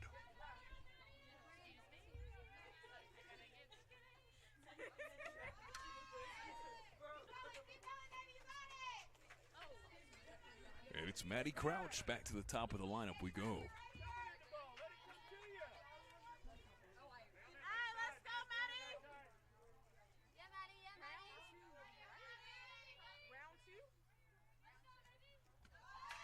Crouch gets a piece of it. Throw on time. And that'll do it for the SWU Bats. 2 runs. They jump out to the early 2-0 lead. We'll see you at the top of the third here shortly. Legacy began in 1973. That was the year NCAA Division II was born. And since the very first day, our division has shaped generations of student athletes with a true sense of academics, athletics, and community. That is 5 decades of graduations, championships, teamwork, and personal development. 50 years of shaping student athletes into world-class leaders. NCAA Division II. Our division, our legacy.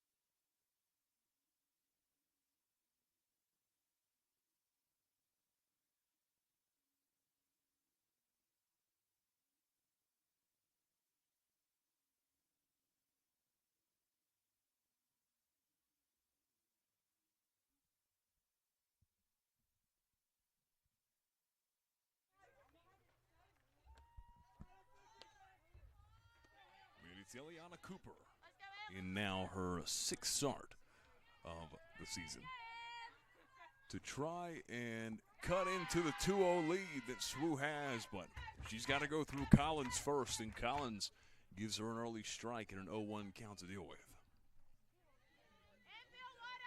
Cooper, 14 at-bats so far this season, hitting .214.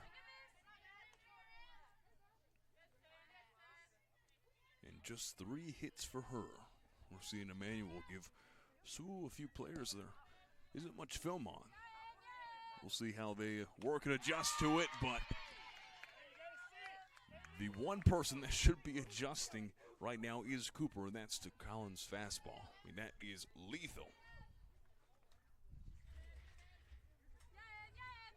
Here's the pitch, and she swings at it there. 1, 2, 3, you're out of here. And 1 ball in between. So Collins off with an early out. Now we'll see J.C. McCall, the second baseman, try and get some work in against Collins. That one right at eye level for her.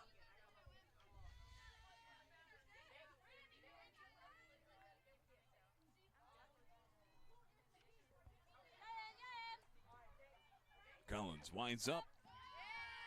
Lethal with it. 1-1, your count.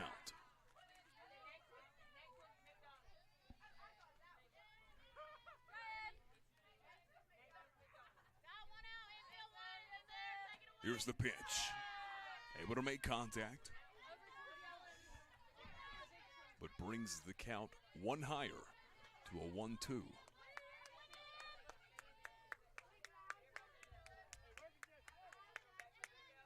Collins in her final year with the blue and white.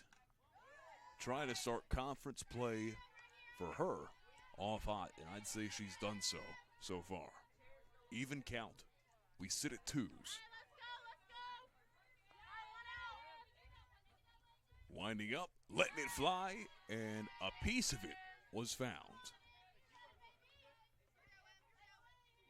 Keeps things alive at a 2-2.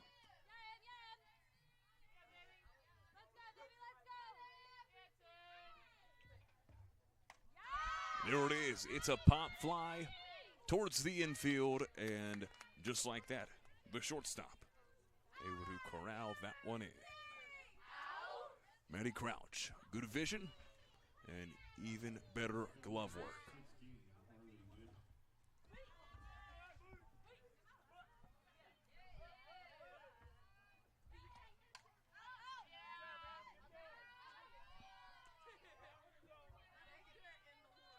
So it's 2 outs now.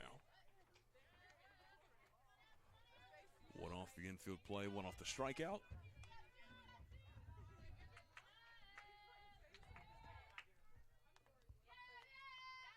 And it's Harley Gooden to face off against Collins.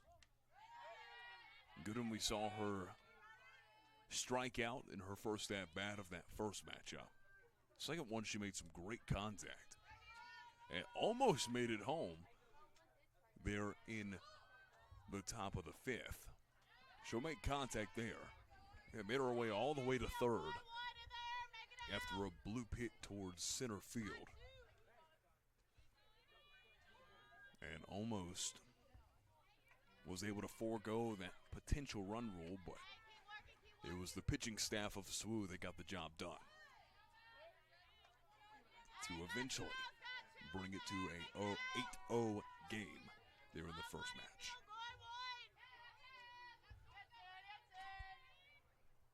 We're an even 2-2. Ump won't like it. Says it's outside the box. We're at a full 3-2 now. Collins trying to end it with this pitch here. Up, and towards us in the press box. It's a fight for it and snagged. Well played by the infield. Some collisions were made, but Ware sends Emmanuel back to the dugout and gets them back on the defensive. Here comes the SWU offense. Legacy began in 1973. That was the year NCAA Division II was born. And since the very first day, our division has shaped generations of student athletes with a true sense of academics, athletics, and community. That is 5 decades of graduations, championships, teamwork, and personal development. 50 years of shaping student athletes into world-class leaders. NCAA Division II. Our division, our legacy.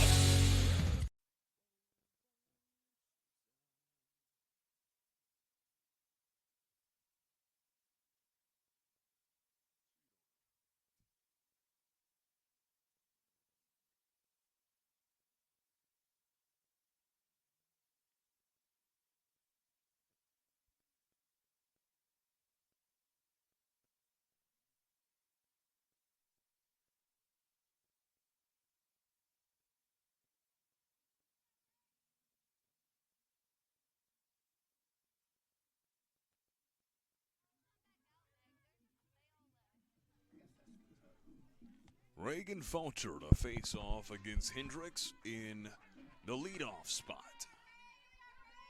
A clean slate here for the SWU Bats, and they lead 2-0 against the Emmanuel Lions, who found themselves with a big fat 0 there at the top of the 3rd. SWU trying to round out the bottom of it and go into the 4th with maybe an even bigger lead. We'll see.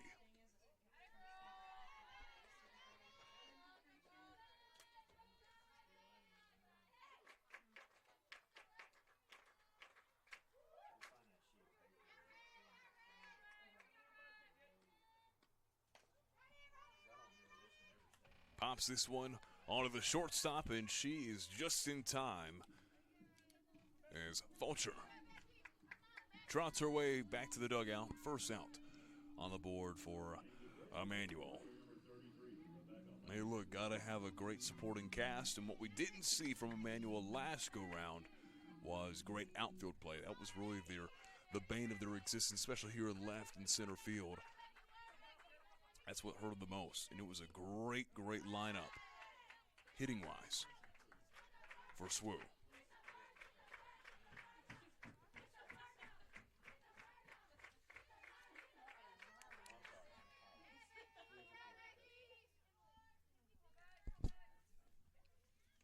What a count here for Lamb.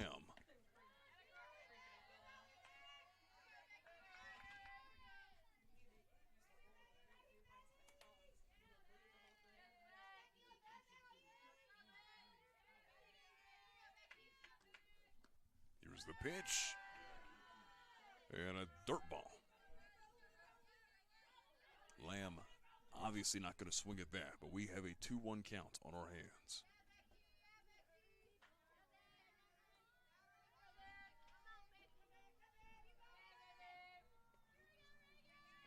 Here's the pitch from Hendricks. And Lamb got caught up on the changeup. We sit at an even 2-2. 1 out. Lamb trying to make some noise. Right down the middle. She won't bat an eye.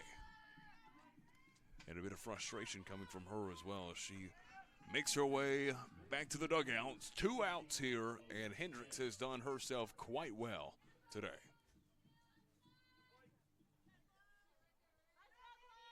Had a very unimpressive first match against Southern Wesleyan. There must have been a fire lit up and under her, and the same for this hitting lineup for SWU, and that will be Smith working her way to where she's usually sitting at defensively, and that's at first base.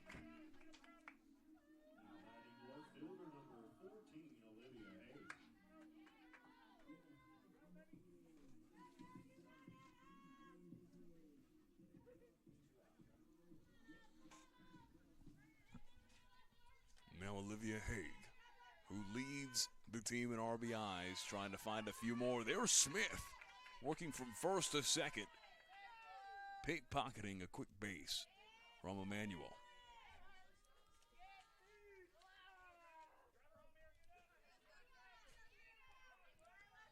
Way to make nothing into something. Now Haig, working with a 1-0 count. Hendricks trying to dig into this lead of SWU's. Has a chance to prevent any further damage here. 2-0 count, not in her favor. We'll see what Haig does here. Swings at it, gets a chunk of it. Ball juggled. Will it be on time? They'll call her safe there at first. And Smith advances to third. You've got runners on both sides of the diamond.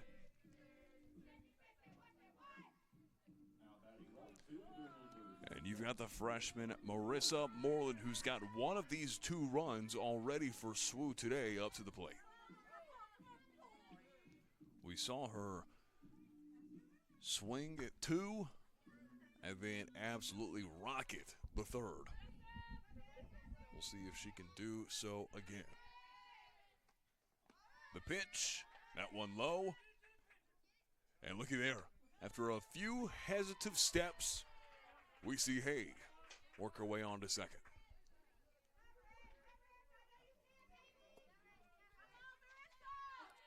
Haig really testing the pitching staff, the catcher of this Emmanuel squad.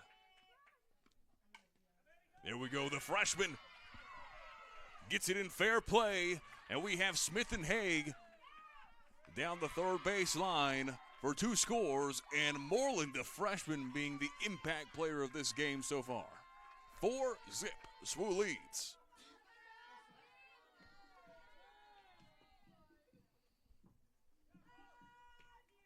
And it'll be Schreiner now to step up to face Hendricks. We'll see a meeting at the mound.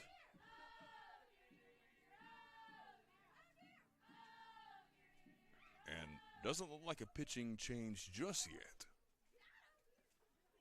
But if more plays continue to happen like that, we may see that sooner than later.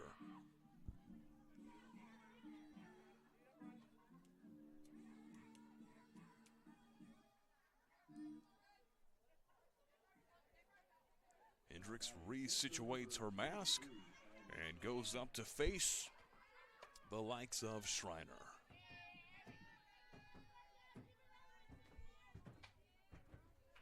Hendricks lets it fly. Schreiner reads it well.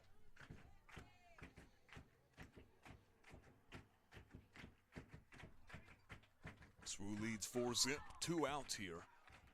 Emmanuel could put this one away if they catch Schreiner lacking. Got her there, evens us up at ones. Hendricks really holding her own in the circle. Been an unfortunate series of events over the past 2 innings for her. 2 scores in each for the Warriors.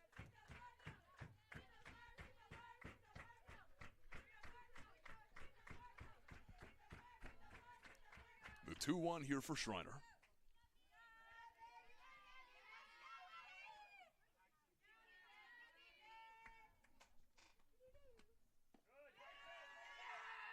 She won't move a muscle.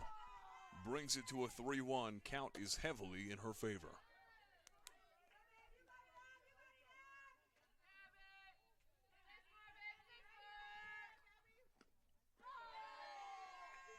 And we will see Schreiner waltz her way on to first.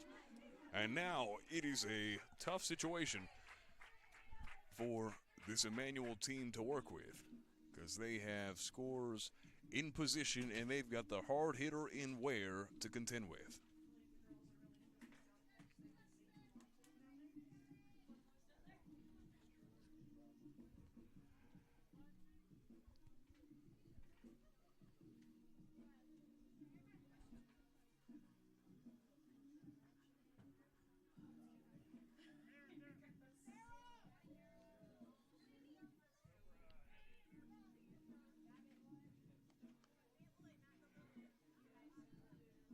We will see a pinch runner.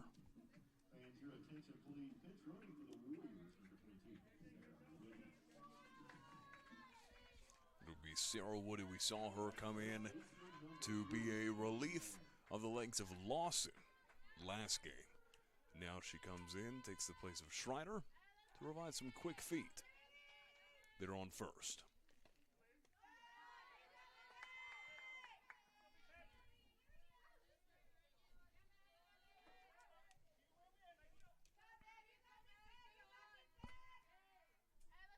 Hendricks sitting solid in the circle. Ware.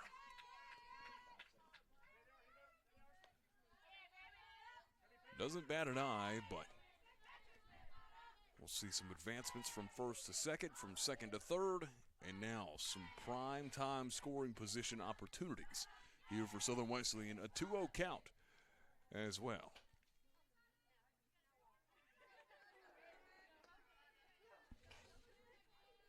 We're a sophomore out of Fuquay Varina, North Carolina. We'll see how she operates on the 2-0. Right down the middle, first strike of this at-bat. It's Moreland, the freshman, here at third, and then Woody at second. Here's the pitch. Ware. The pitch on to first. Here comes Moreland, and we'll see no extra runs added on. It'll remain 4-zip with SWU at the lead. We'll see you on the other side for some Emmanuel Lions bats. Campuses nationwide, the NCAA is making transformative changes for student athletes. While they pursue their biggest dreams, we're launching new initiatives to help them. Life-changing education opportunities are just the start. The NCAA is providing enhanced mental health services. We're guaranteeing scholarships and tuition and expanding access to healthcare. Visit ncaa.org/change to learn more.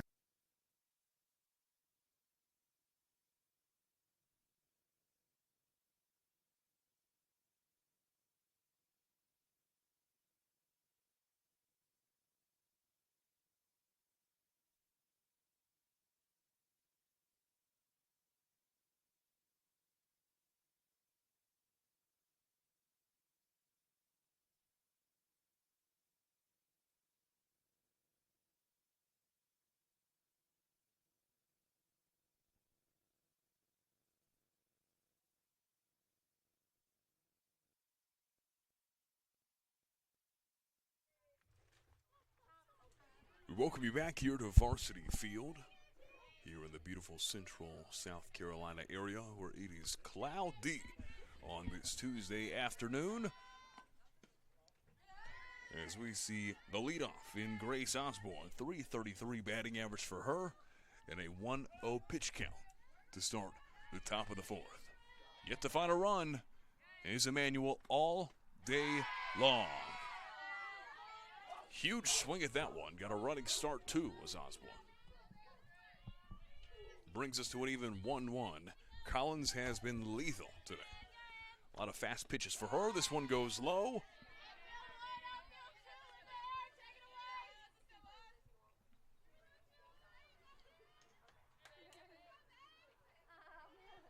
Now Collins to take a deep breath, situate herself, and fling the next.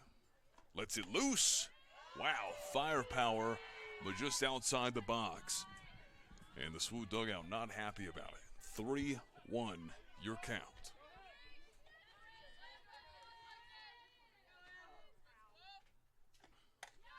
Osborne gets a chunk of it. Right towards left center field and corralled well. That'll be Olivia Haig. They're doing the dirty work in left field. Great communication between outfielders. It was her and Brown both calling for it. Haig, the louder of the two voices, and able to grab the first out here at the top of the inning.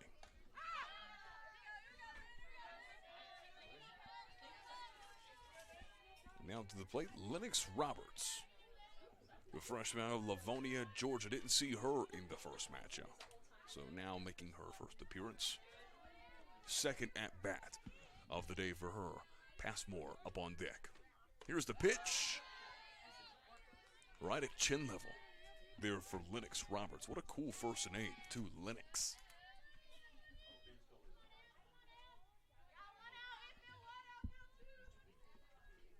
Here's the pitch from Collins, and Lennox Roberts goes ahead and situates herself at a 1-2.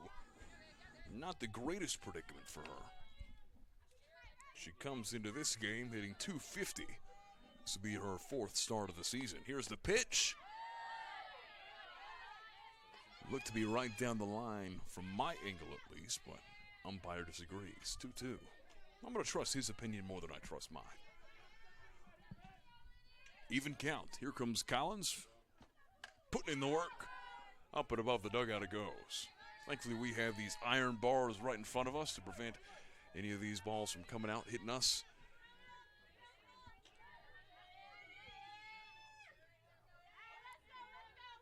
Of course, I look behind me and I see a few dents in the walls, and I see a dent here in the lineup for Emmanuel. And it'll be Southern Wesley to go ahead and put a stop to that. Popped right on the crouch. Here's Passmore.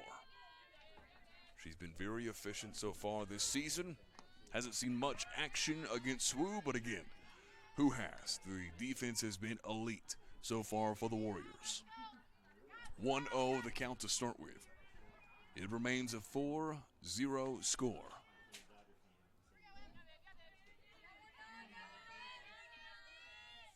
Collins.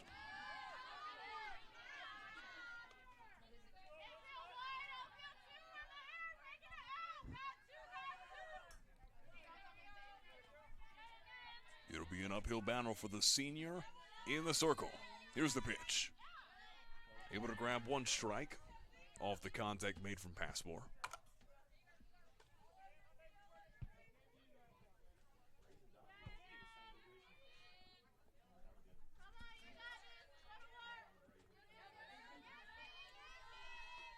The pitch, that one will find its mark.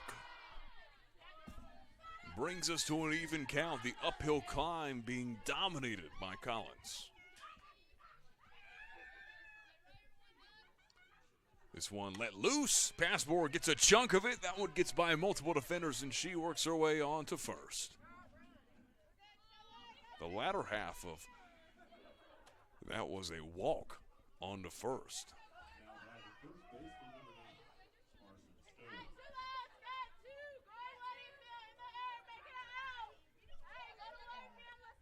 And now we'll see Carson Stowe. 280 batting average. You wouldn't have guessed that today, as she's struck out a majority of the times that she has seen the plate.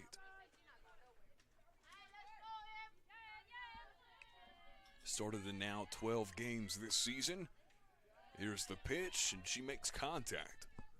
We'll see if she makes anything of it. It's a 1-1 count.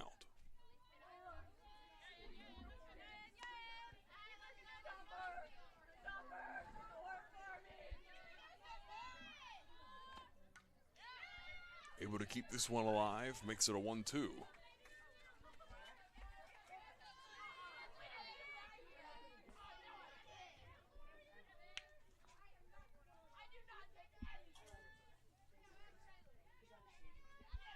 Collins to work the count. Finds it just outside the box, evens things up.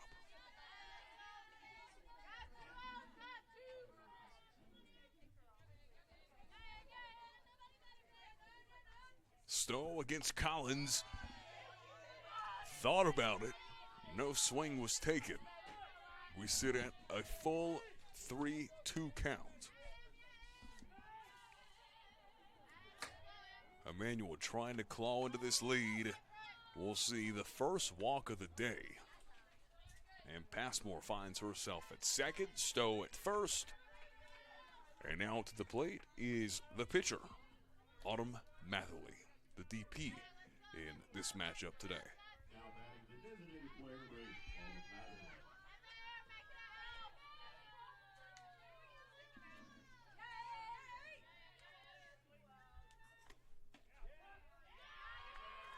Collins sends that one streaking.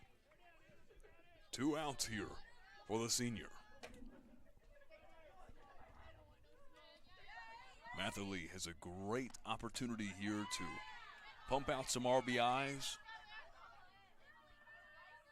Maybe bring the lead to only 2 for SWU. Maybe 3 if she plays her cards right here. And put some power behind the swing. We'll see what she does here. Swings at it for sure. But the freshman out of Winder, Georgia, unable to make anything of it. Finds herself at a 1-2. Advantage in favor of Collins in the circle. Here's the windup, the pitch. And that one too high. One good pitch from Collins could do it here at the top of the 4th. And that one off the first base coach's right foot. That's gotta hurt. I know she is probably thinking of some words that she cannot say aloud right now. And that was a powerful hit. But hey, she's all smiles. All is good there at the first base line. Up, and away. Matherly keeps it alive at an even 2-2.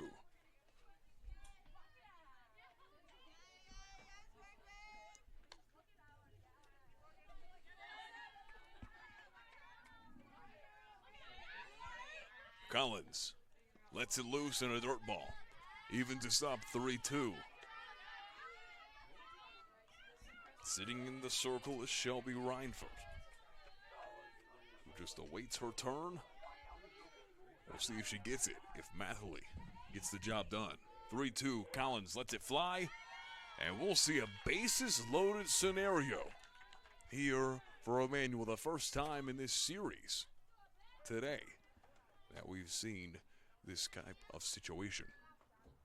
We will see a meeting at the mound, and we'll take a quick break here on the Conference of Carolina's digital network.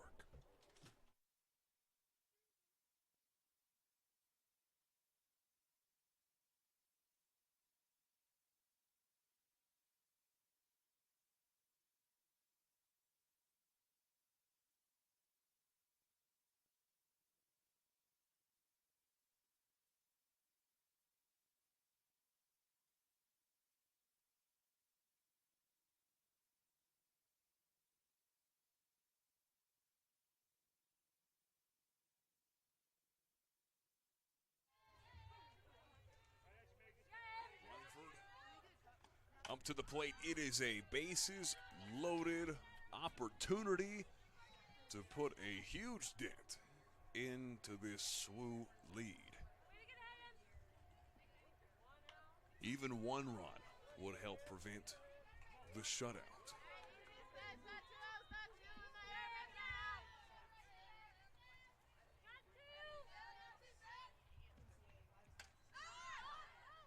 Deep ball and out. We will see no runs from Emmanuel. They have been cut and dried. Nothing going. SWU bats on their way.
Welcome you back here to the campus of Southern Wesleyan University, home of the Warriors, as Brown gets things going early on, but Passmore shuts her down. Well, talk about a roller coaster of emotions to begin this bottom of the fourth. SWU trying to keep up with the trend of scoring 2 per inning, except for the first. That was the outlier here. It's Hendricks in the circle yet again. She faces off against Maddie Crouch.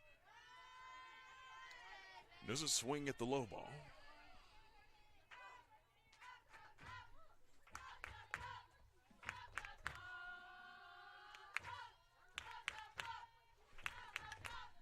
Crouch now gets a piece of it.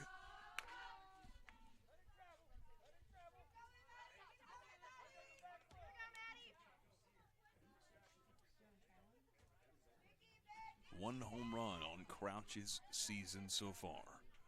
I've seen her make contact quite a bit, found a few bases here and there. Coming into this series, had found just 8 total bases.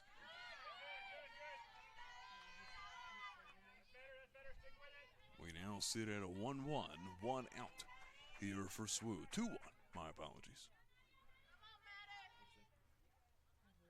Here's the pitch from Hendricks. Evens this up. Addison Hendricks, a sophomore out of Davie County, North Carolina. You've got a majority of Georgians on this Emmanuel squad. Of course, with Emmanuel being out of Georgia, that would make the most sense. But then you've got a few outliers there. You've got some North Carolinians, some players from Tennessee, Alabama, and even one from Florida. A very diverse region, but yeah, keeping to the south.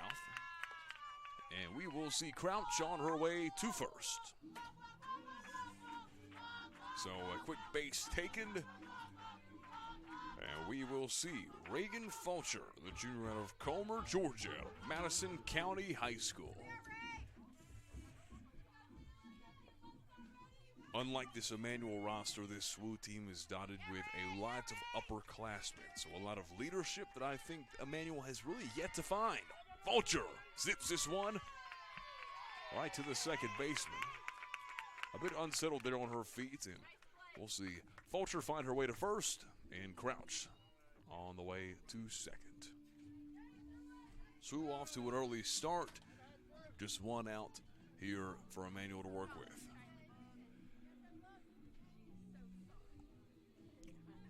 Rebecca Lamb, one of those upperclassmen, the junior out of Locust Grove, Georgia. The catcher standing at 5'7". Shaylee Roper to pinch run. The senior out of BHP, a pretty local high school.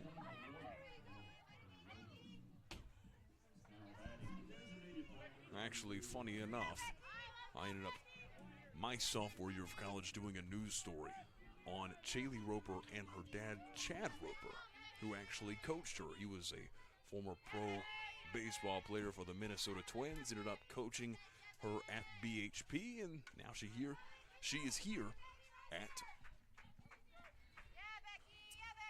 Southern Wesley. Sorry, a bit of confusion up here in the press box. And we are sitting at an 0-1 pitch count.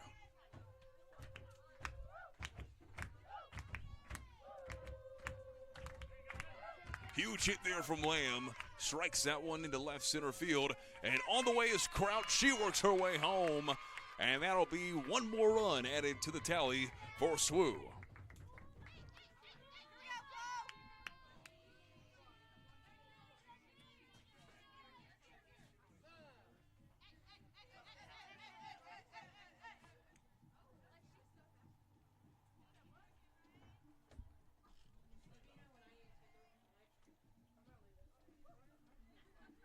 So now it's a 5-0 ball game. Roper sits at second. Lamb sits at first.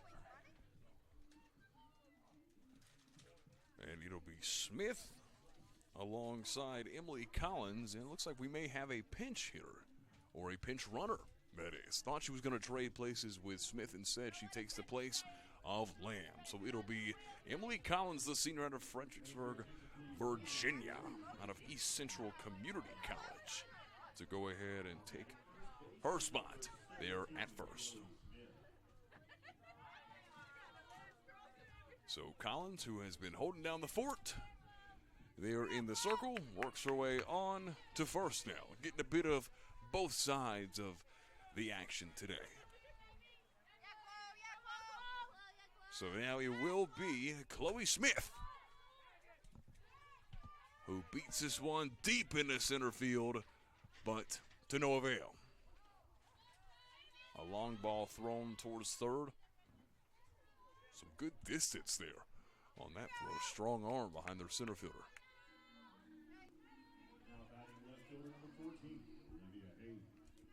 So now Haig comes in to hopefully be the saving grace for the SWU team. They've got runners in position to score. They just need a few more RBIs to add to it.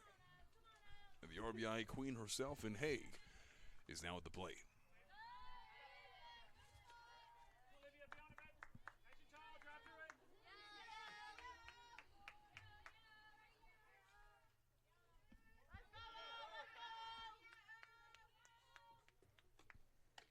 Hendricks lets it loose outside the box. 2-0 count.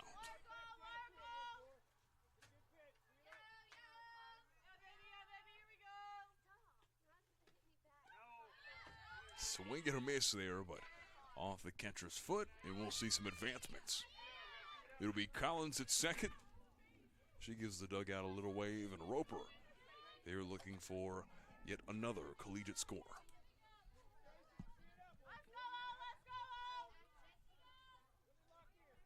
Haig with a chance to add to her RBI total here. That one low and into the dirt. Brings us to a 3-1. Bases loaded if the walk is taken from Haig.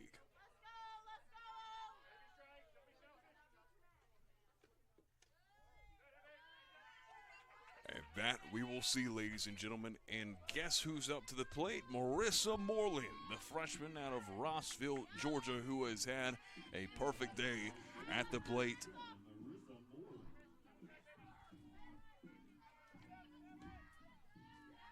Quite the scenario Emmanuel has found themselves in. Here's the pitch. She makes good contact. On the way is Roper. On the way is Collins. And on the way is Haig. We might have an infield grand slam. Instead, we have a 3-run shot from the freshman Moreland, the MVP of today's game.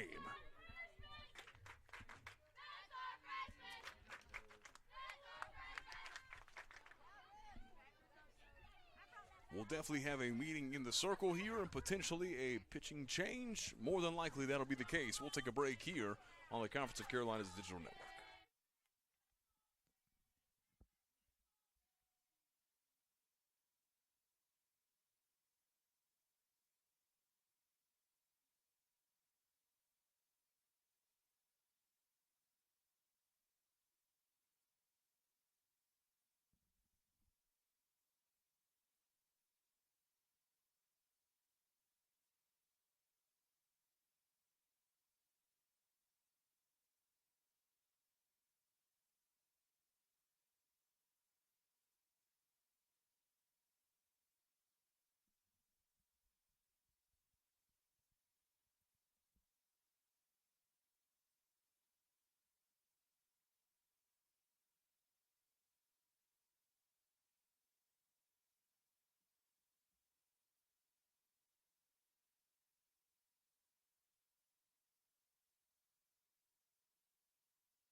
We have ourselves an 8-0 ball game after the huge 3-run shot there from the freshman Marissa Moreland, who I have already dubbed as the MVP of this matchup today. Didn't appear in the first game of the series, and now she sits at third after sending 3 runners in. It's Taylor Evans, the freshman catcher out of Adairsville, Georgia, who now steps up to swing.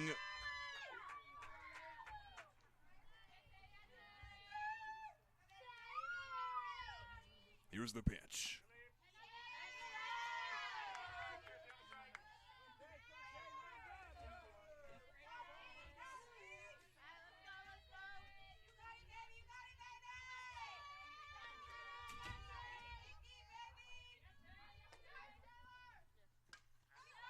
Got a chunk of it. Up and onto the road. Man, we have seen so many balls lost to the road so far today. So unfortunate. Hopefully no one drives over them. That would be even more unfortunate.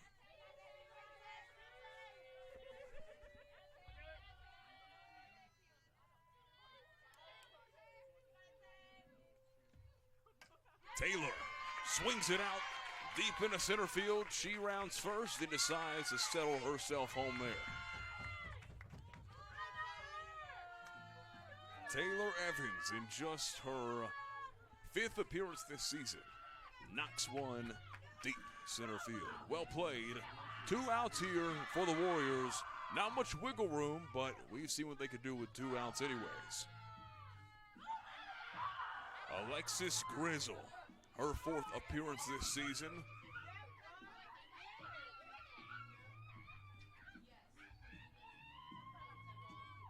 batting .333 on the season in just 3 at-bats. This will be her 4th. That ball low to the ground.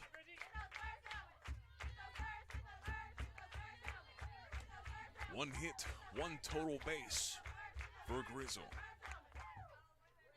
The freshman out of Jasper, Georgia. Here's the pitch. Grizzle knocks this one past the second baseman, and we have ourselves a few more added to the base tally. 2 players that haven't found much playing time, getting some great opportunities here at the bottom of the 4th.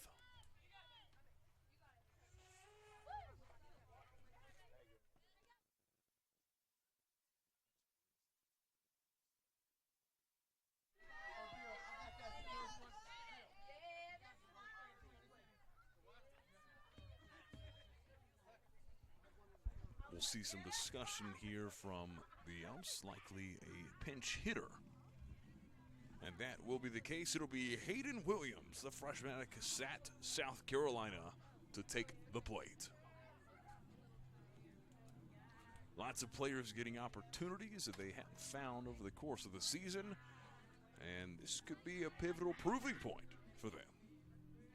Again, you've got a really senior, junior, basically an upperclassman heavy SWU team. So when you're given a chance like this, when you're up by a lot against other teams and you can just step up to the plate for the first time in quite some time, take full advantage. We've already seen Grizzle do it. We've also seen Taylor Evans do it. Now we'll see if it'll be Hayden Williams, who so far this season has found 1 run off a pinch running opportunity. We do see a pinch runner come in. It will be Megan Ware taking the place of Alexis Grizzle. So she got on bag, and then lets Ware do the rest of the work.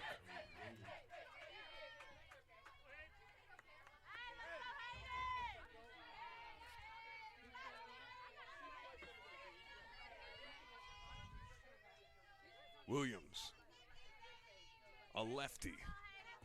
We'll see how she works here.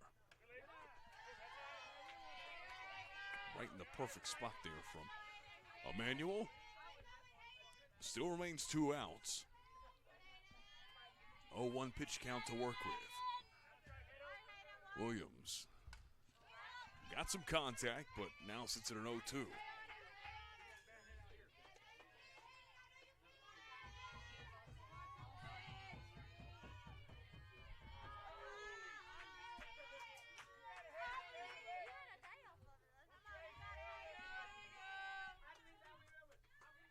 Here's the pitch, and that one just outside the box.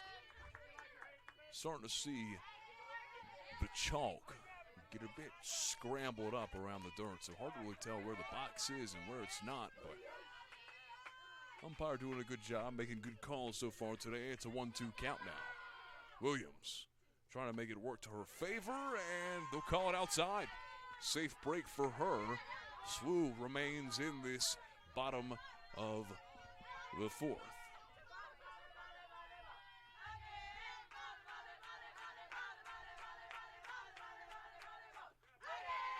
A grounder will bring us to a full count. So from an 0-2 to a full count, Williams holding on strong.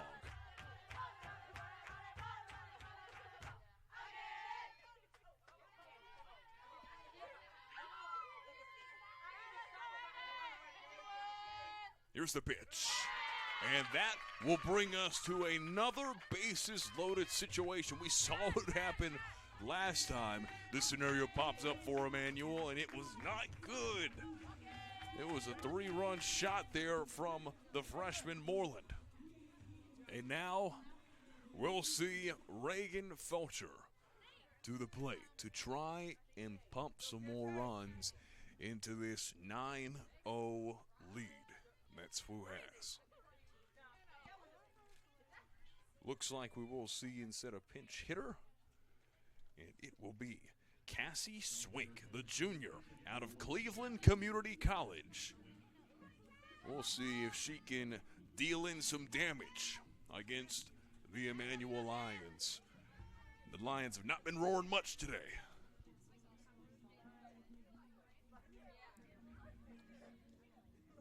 And, man, isn't this just really cool to see? But Cassie Swink also on the Southern Wesleyan volleyball team. A dual sport athlete. You know, why not keep yourself busy like that? And SWU, such a great university that can give you opportunities to do so, while also maintaining good academic rigor as well. They truly define what it is to be a student athlete. Swink to try and deal a lethal blow.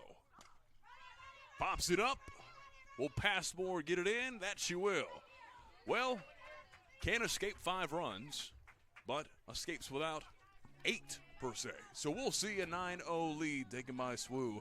If they can shut out Emmanuel here at the top of the 5th, they can go home. We'll see you at the top here shortly.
We do have a pitching change here for the Warriors of Southern Wesleyan University, and that is going to be Harley Hoffman in her second ever collegiate inning pitched. Second inning ever collegiately pitched. This is a big moment for her.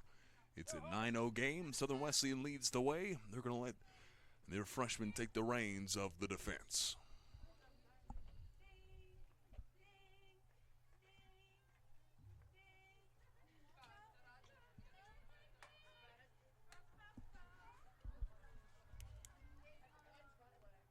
Allowed just 1 hit in her very first appearance. Had a strikeout to follow it. So, not too shabby there from the freshman out of Appling, Georgia. Up to the plate, we look towards Kaylee Purvis. And for this Emmanuel team, it's not surprising that she is a freshman. 14 freshmen dot this lineup for Emmanuel. And it's a pretty small roster as well compared to SWU's. SWU's roster barely fits on 1 page. Brought in 15 freshmen this year. Continually building is what SWU Softball is doing, and they have done a great job. Sit at 8-6. And potentially after this half inning could be 9-6.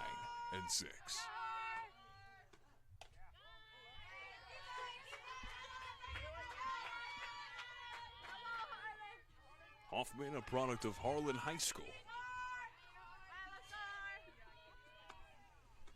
The 1-0 count, that one right at eye level brings it to the 2-0.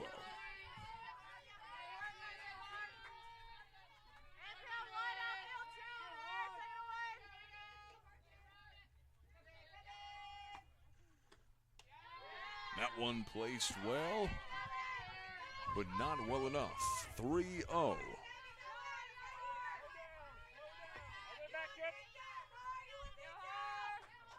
Hoffman lets it fly. That one will go. First strike of her afternoon.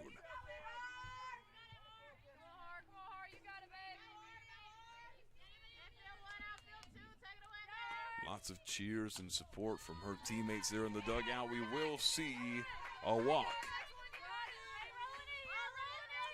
So Kaylee Purvis out of Commerce, Georgia, to find her way on to first.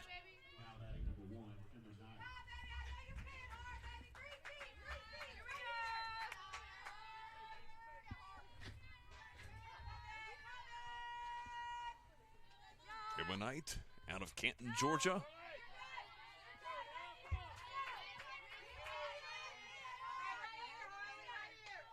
In her first collegiate at bat.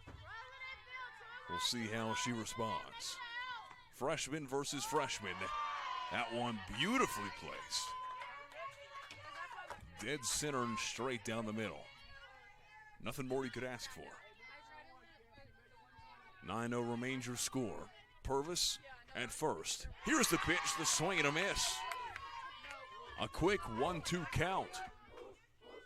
And just like that, we have seen Hoffman turn the tables.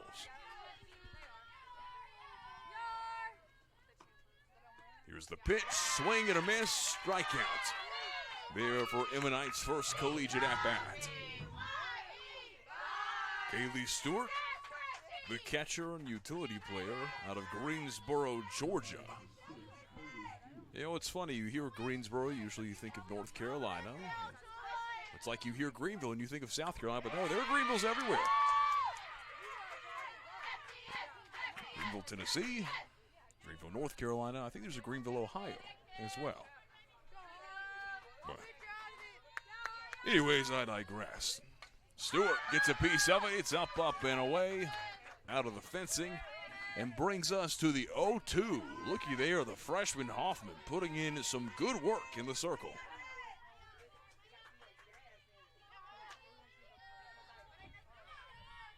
Looking to complete the shutout. That one a little too high, slightly just outside the box. 1-2. Purvis hasn't tried to steal second, hasn't even thought about it seems. And looky there, another strikeout. So back-to-back strikeouts, 3 on her collegiate tally. Hoffman going to be a great, true addition to the rotation of this pitching staff as she continues to progress throughout her college career. Desiree Hillary, the freshman out of Grayson, Georgia, now to the plate. Made 8 appearances so far this season, 1 start. This is just her 6th collegiate at-bat. Found herself with 2 runs. We'll see if she can give any bit of momentum and maybe a lift to this honestly pretty sad Emmanuel showing.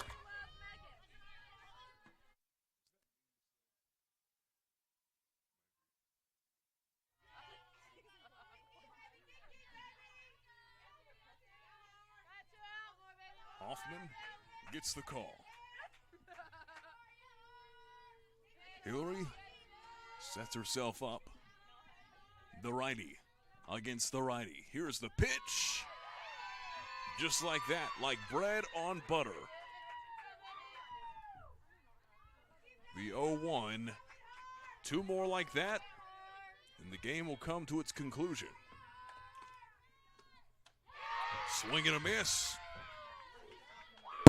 The freshman could close things out here with 1 more strike.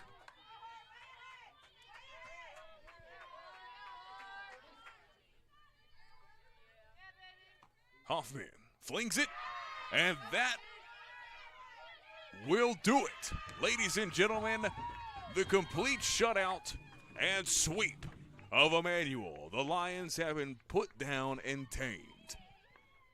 Warriors win it 9-0 here at home. First was won 8-0. A great showing from the bats and an even better showing from the pitching staff. We have seen quite the success from the Warriors already this season, and they continue that and remain undefeated at home. And for all those that make broadcasts like this possible, thank you. And to all the players, glad they all stayed safe and gave us a great showing. And for me, Colin Calvert, I say goodbye, good luck, and God bless. See you next time.